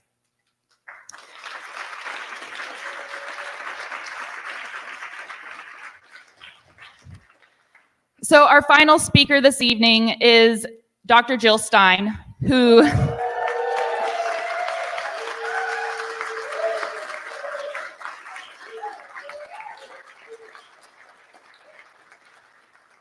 who's running for president as an independent, left, anti-war, pro-worker candidate. She was willing to get arrested with student protesters just a few months ago as part of the peaceful campus occupation protest movement against the war. And now she's here participating in the DNC protests and using her campaign and her platform to build the anti-war movement, despite the fact that she's coming under tremendous pressure from the Democratic Party establishment, including still every week, it seems like, new lawsuits threatening her ballot access in various states across the country. Having worked with Kshama when she was in the city council, it really takes a lot to put yourself out there like that, to make yourself a lightning rod for all of the hate and all of the attacks. Everyone's saying it's going to be your fault if Donald Trump wins. It's a lot, and yeah, I just really appreciate Jill's willingness to take that on. Her platform includes not just ending the genocidal war and occupation of Gaza and ending all U.S. military aid to Israel, but also a $25 an hour minimum wage, Medicare for all, free public college, universal free childcare, and much more. Please welcome Jill Stein.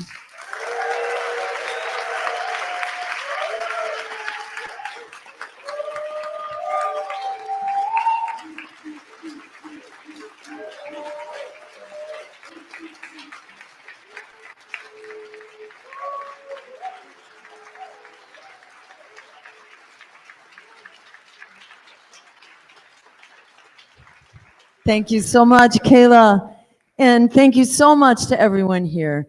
Thank you not just for being here tonight, but thank you for all you do. Thank you for being the real hope and the real power that will change America and change the world.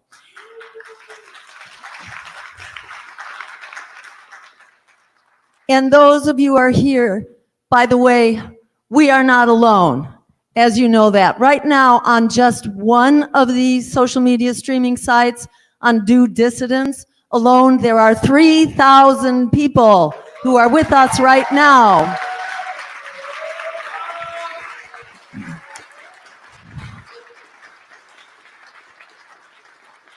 People so badly need to hear everything that was said here tonight. To know that the theater of the absurd going on right now in mainstream media covering the Democratic nominating convention, that is the theater of the absurd. We the people are locked out of that convention. We the people are having a real convention right here and right now and out in the streets.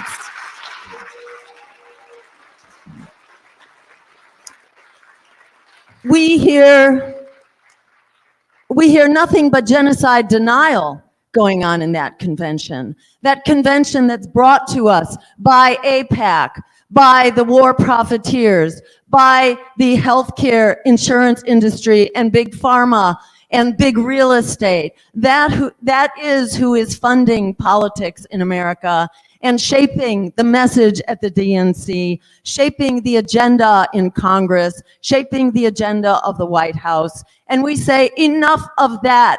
The American people are done being thrown under the bus.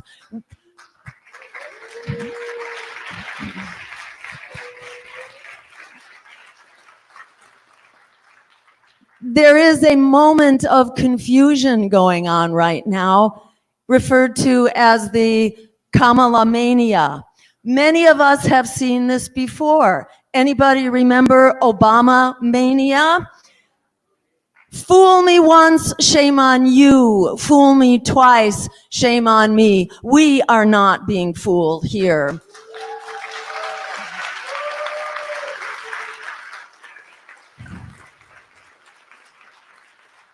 And America will not long be fooled. They can only be fooled right now because Kamala Harris has not had a single real interview with the press. She has not had a single debate, and in fact, she has not received a single vote. Kamala was anointed and appointed by the political elites and the economic elites in the Democratic Party. So this too will pass. The only question is when. It will be as soon as she's actually called to account, as soon as she actually begins to open her mouth, as she did, the first time that she was challenged at a rally, where she was challenged by some of the Palestinian protesters. And what did she say? Basically what she says, if you want Donald Trump elected, keep talking, otherwise I'm speaking. Boo. Well, she's going to be hearing a lot from we the people, because we are speaking. All of us are speaking. So just to remember, Obama came into his election, he came into power claiming that he would end the war in Iraq. What did he do? He went from 2 wars to 7 wars. He ran saying he would close Guantanamo Bay. That exists till this day. He did not even begin to close it. He ran saying he would provide at least a public option and bulk purchasing of pharmaceuticals. They didn't do any such thing. They just continued to privatize healthcare and pour public subsidies into private profits through the Affordable Care Act. So we've been here before, and it's just shameful that people are being fooled, but it's not clear how much people are being fooled or how much they're just being intimidated and they're not showing up. We'll see. Yes, her polls are spiking, but her polls do not cover everybody. And in 2020, in the presidential election, 1 out of every 3 American voters voted with their feet by not participating in that election and not giving their votes to either Trump or Biden.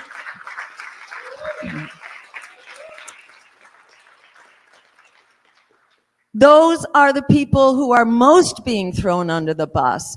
Those who don't vote are largely youth, people of color, people in low-income communities who are not voting, who are absolutely the first to be thrown under the bus, those who are getting hit worst and first.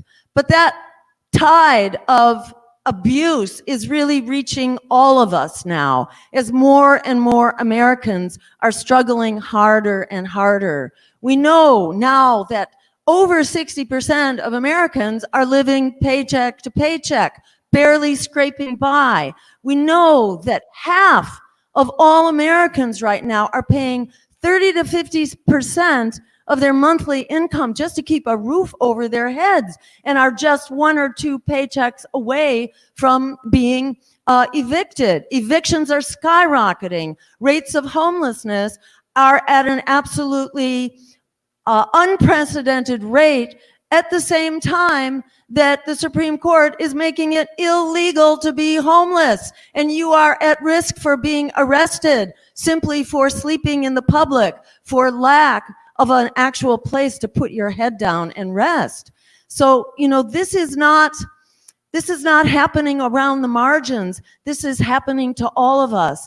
And as our speakers addressed before, healthcare is a crisis for everyone right now. We're seeing 8 million Americans who were driven into poverty last year just from the cost of healthcare alone.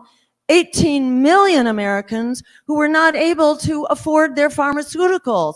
Yet this was a promise made back in the time of Obama that they would adopt bulk purchasing and bring down the cost of pharmaceuticals.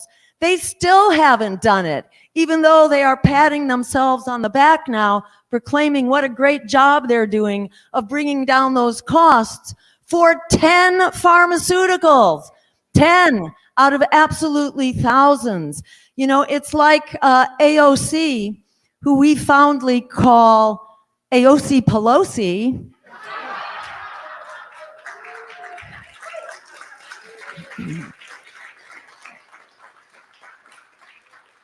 And I have to credit my newfound running mate, Butch Ware, for coming up with that one.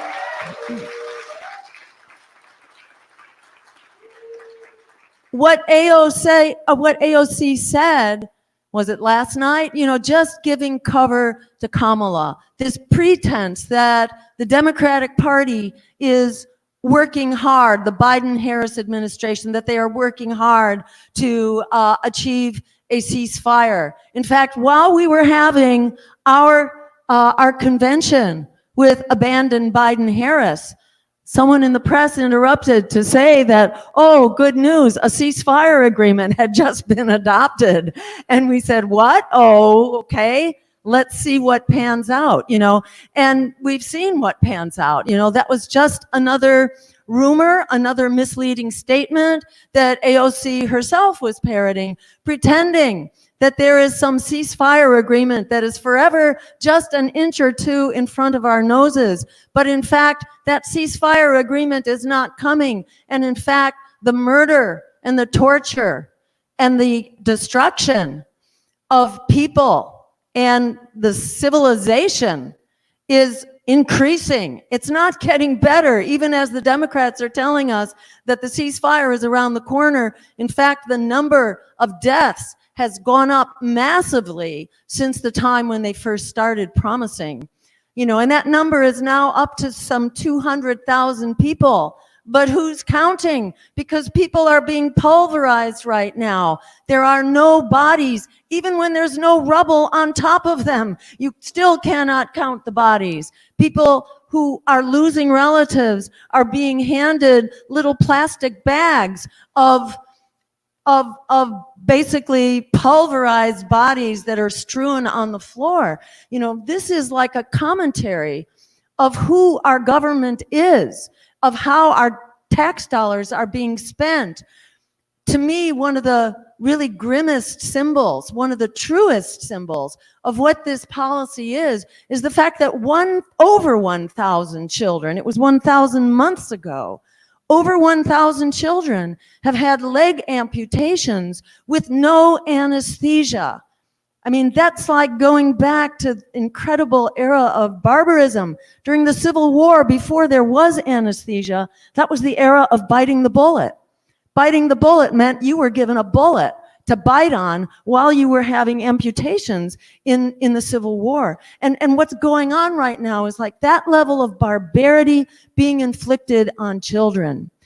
So we say to anyone who's confused about who do they vote for and what do you vote for, to know that every vote for Kamala is an endorsement, it is an affirmation, it supports and it enables genocide. If you want to enable genocide, well, yeah, you've got your candidate in Kamala Harris. But if you want to stop genocide, voting for our campaign is how we do that.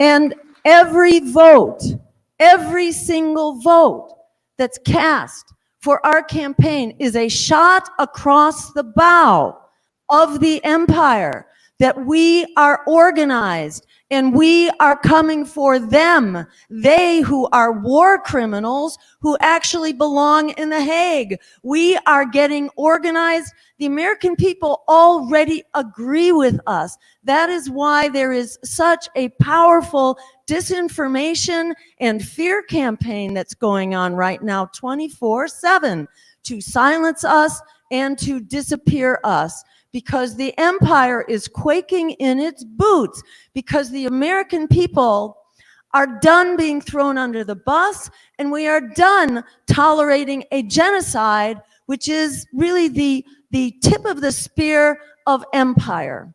And this empire is not only impoverishing us, it is also endangering us. That empire is not limited to the outrages being committed in Gaza. That empire has conducted regime change about 80 times since the Second World War, basically strewing death and destruction across the world in its policies of endless war. Has this created a more secure or peaceful world? Hardly. What it's brought us is essentially failed states, mass refugee migrations, and continuing terrorist threats, one right after the other. You can go all the way back to the war in Vietnam. What did we accomplish in the war in Vietnam? You know, absolutely nothing. Vietnam was where I woke up as a teenager in high school. I woke up to what kind of a world we are living in and what our political system is. Whether it was Democrats or whether it was Republicans, it was all about killing people in Vietnam and taking our young people to die in Vietnam. And it was so clear to me that it was absolutely absurd, this political system. I wanted nothing to do with it until I discovered Ralph Nader in the year 2000 and discovered this.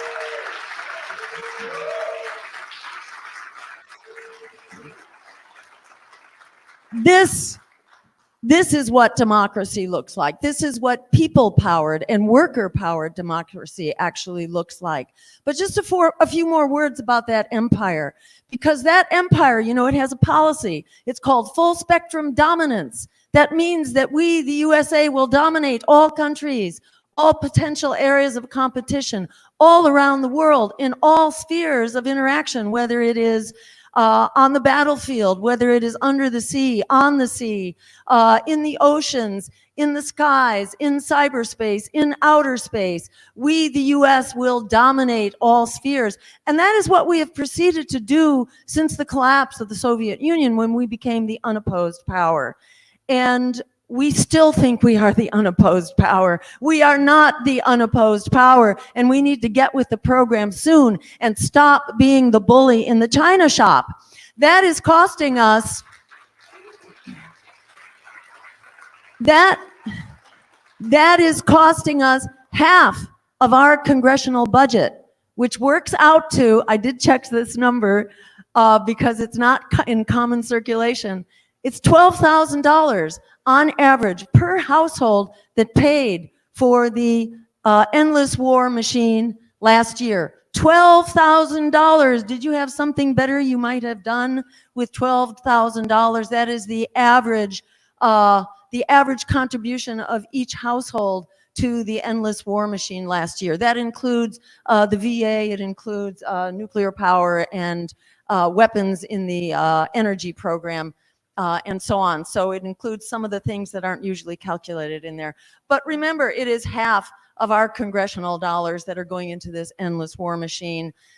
And it not only impoverishes us and prevents us from spending what we need on healthcare and housing and education and making public higher education free and building at least 15 million units of public housing, good quality social housing. That is what we need.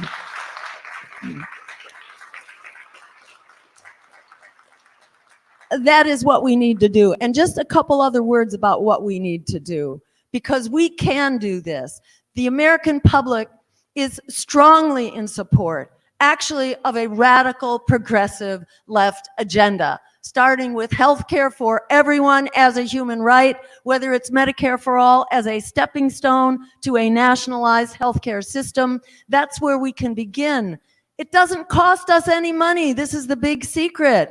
It actually saves us money, $500 billion per year.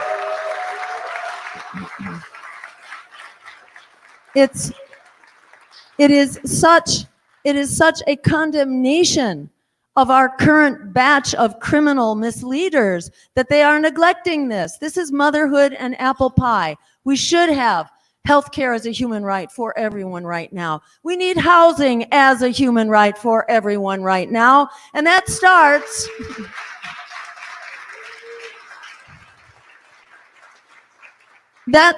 with a national program of rent control to stabilize our rents and prevent this massive, endless escalation of our rent. To prevent gentrification, we need a tenant bill of rights that prevents you from being evicted so that your landlord can remodel, raise the price, and gentrify your neighborhood and lock you out.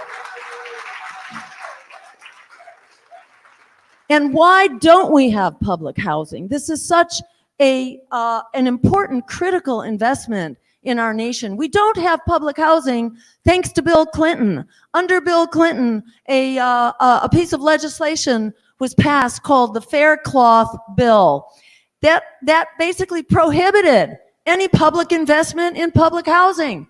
And there went public housing so that it could be replaced by private and luxury housing, which now basically usurps public subsidies to fund a little tiny bit of affordable housing while the developers make out like bandits with largely and mostly unaffordable and luxury housing. So we need to reclaim our right to public housing. We can have that.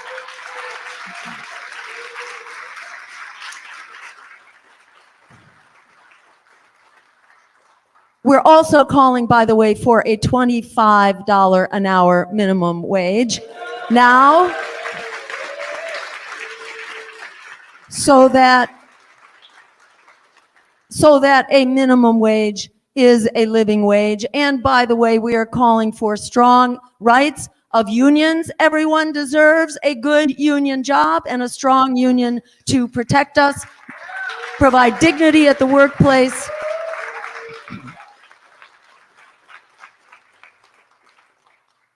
We need to declare a climate emergency because we are in a climate emergency. And they won't tell you this, but the reason they don't declare a climate emergency is because if they did that, they would then have over $500 billion per year to start dealing with that climate emergency. That's why our administration on day one will declare that climate emergency, will unleash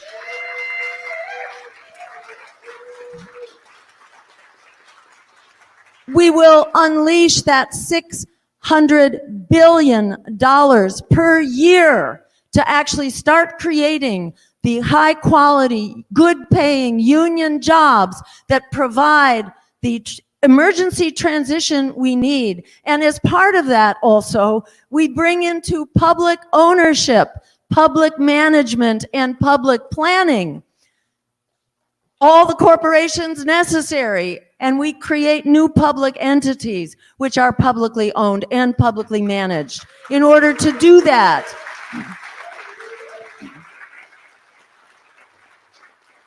That is why, as Greens, we are an eco-socialist party, because the climate collapse will not be fixed by capitalism. It is part and parcel.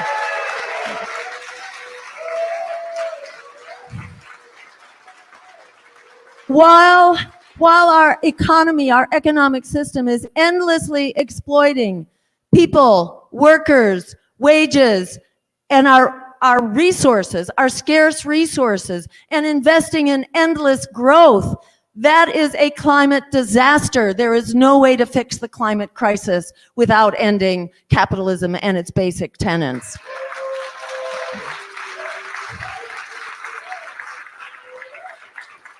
I want to mention quickly a couple other things that will happen on day one. And by the way, as part of the Green New Deal, we not only create green energy, we also create green, sustainable public transportation.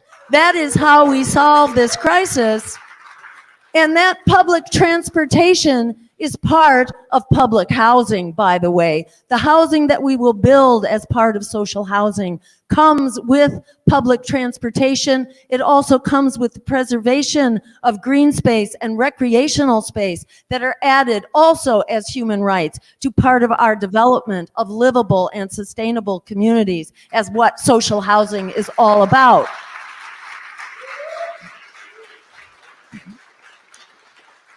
A couple other things, because I know we're short on time. We could go on all night here. But I want to add, cutting the military budget is a critical part of this agenda. And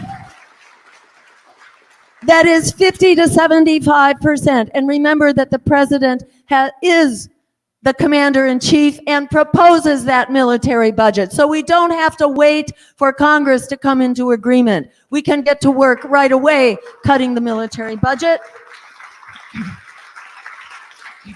On day one, we will fix the immigration crisis. And the most critical thing to fix the immigration crisis is to stop causing it in the first place. We will end the endless wars and regime change operations which destabilize whole nations and force people to flee for their lives. We will also end the war on drugs, by the way, and declare amnesty for those who've been unjustly locked up in our jails. We will address substance use as a public health issue, not as a criminal issue. And by doing that, and by ending the war on drugs overseas, which is largely at our instigation, by ending that war on drugs, we also decompress the migration crisis, because it is that black market that gives so much money and power to the violent cartels to terrorize people broadly and, again, drive that migration crisis. So we can begin to decompress the migration crisis on day one by rolling back the prohibitions on substances and on drugs and reclassifying drugs. And just a couple other things to mention quickly. On day one, we will also instruct our Department of Justice to take APAC to court so that it is no longer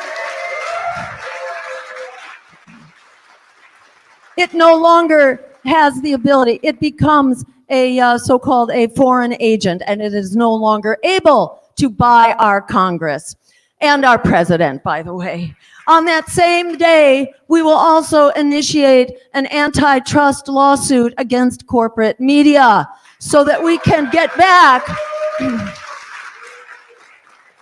to the real media, exemplified by RBN here tonight, the Revolutionary Blackout Network.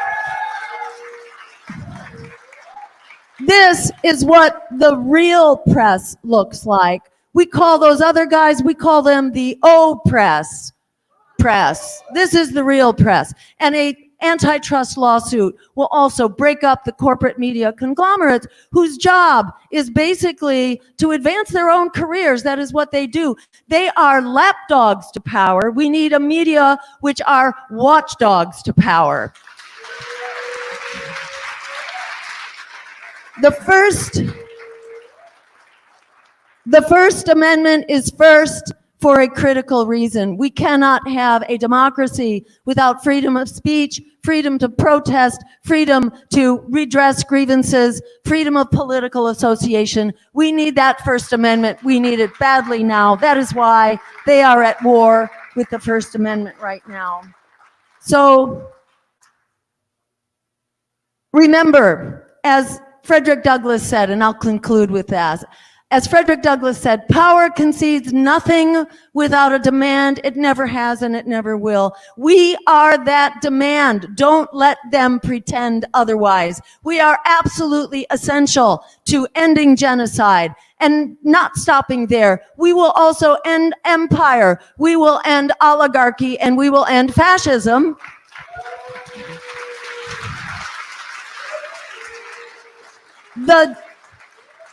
The Democratic Party is not the solution to fascism. They are actually the cause of this right-wing extremism in this country through their agenda, their neoliberal agenda of austerity, of privatization, of endless war, and huge tax giveaway to the wealthy. That is what drives the misery of working people, 30 million people who've lost their jobs who over the last several decades. It is that economic misery that is basically the driver of right-wing extremism. The way we solve the right-wing extremism is not through the Democratic Party. It's doing like what France did just a month or so ago, bringing the left together and actual everyday working people together so that we can have critical mass. We can be an unstoppable force. We will be that unstoppable force together. That is how we beat back fascism, not by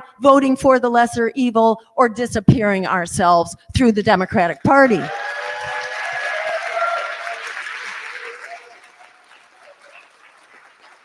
So I will just end by quoting Alice Walker, the famous poet, novelist, and Palestinian human rights advocate. Alice Walker, and I'm paraphrasing her, basically, she said, "The biggest way people give up power is by not knowing we have it to start with." Our job is to get out there and build that power and manifest that power. Remember, a vast majority of Americans already oppose this genocide. The majority of Americans are tired of being thrown under the bus, are tired of living paycheck to paycheck, are tired of struggling to keep a roof over their heads and to try to get health care, which so many are denied right now. We do have the numbers, we have the values, we have the vision, we have the solution. I say thank you all so much who are in this room and who are listening, because it is we who are not being talked out of our power. It is we who are not drinking that toxic Kool-Aid that the corporate media machine is spinning overtime right now to throw at us. But that bubble will be bursting very soon in so many ways. It's just a matter of having the courage of our convictions and moving ahead and being organized together. It's not so complicated. It is politics 101. It is door knocking. It is tabling. It is flyering. It is phone banking. And it is contributing when you can, what you can, for us to fight the power. The power is quaking in their boots. That is why they announced back in March that they were hiring an army of corporate lawyers to try to throw us off the ballot because they're terrified of having to confront us in the court of public opinion. This is why they are actually now advertising. They have the utter shamelessness and the gall to be publicly advertising right now for people to take jobs infiltrating and disrupting and spying on our campaign. They are actually doing that. That's the DNC that is doing that job posting.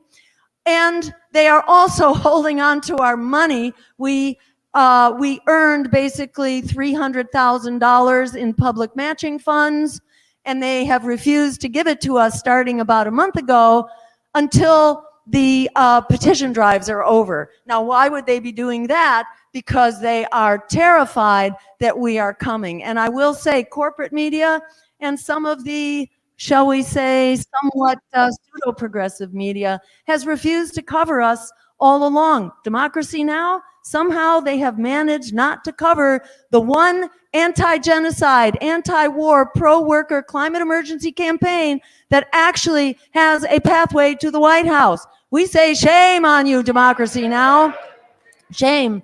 And once we are done with our ballot access drives, and we're within about 2 weeks of completing them, and we are going to be on the ballot for probably it'll be about 90, maybe 95% of voters here. So thanks to all of you.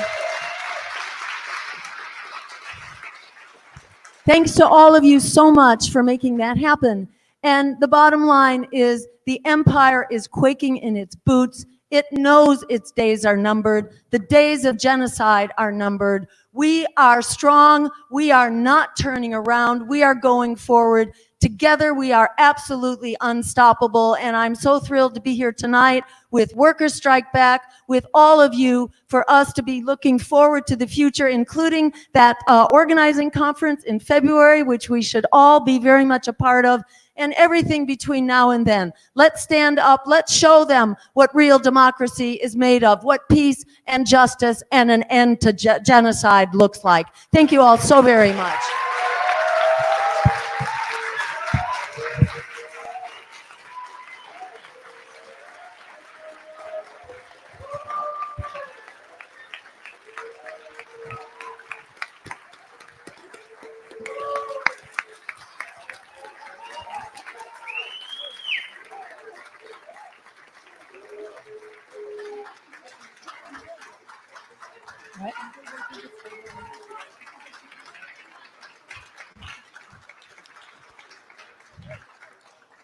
Thank you, everybody, again, so much, both in person and on Zoom, for being here this evening. I really hope that the end of this meeting is not the end of your involvement with Workers Strike Back. We are building chapters across the country that meet every month. And if there's not a chapter in your area, you can attend the monthly national Zoom meetings while we're working to build a branch in your area. If you go to our website right now, workerstrikeback.org/events, you can register for the next upcoming Workers Strike Back monthly meeting here in Chicago, in Boston, in Kansas City, in Seattle, or the national Zoom meeting. As Kshama and Patrick said, and Jill just mentioned, we're building for a national organizing conference after the election in February to democratically discuss the next steps for our movement, because regardless of whether Harris or Trump ends up in the White House, we need to keep building the anti-war movement, fight the cost of living crisis, fight against all forms of discrimination and oppression. And if you agree that such a conference is necessary, we urge you, join Workers Strike Back, help us build it. And between now and November, help us get out there and win every possible vote for Jill Stein. And we also want to invite the Abandon Harris campaign, Jill Stein's campaign, Revolutionary Blackout Network, and all progressive union leaders. Join us, build this conference with us.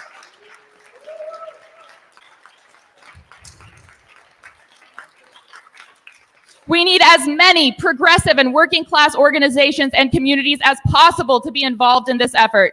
And finally, Workers Strike Back. We've produced 2 new booklets for this DNC week. One on the strategy needed to end the war on Gaza, one on the lessons from Kshama's 10 years on the Seattle City Council. You can pick those up for $5 at any of our tables. We have Workers Strike Back t-shirts for $25. I think we have beanies. If you're a new member, make sure to pick those up. This could be the last time you have access to them for a little while. We have pins for $2.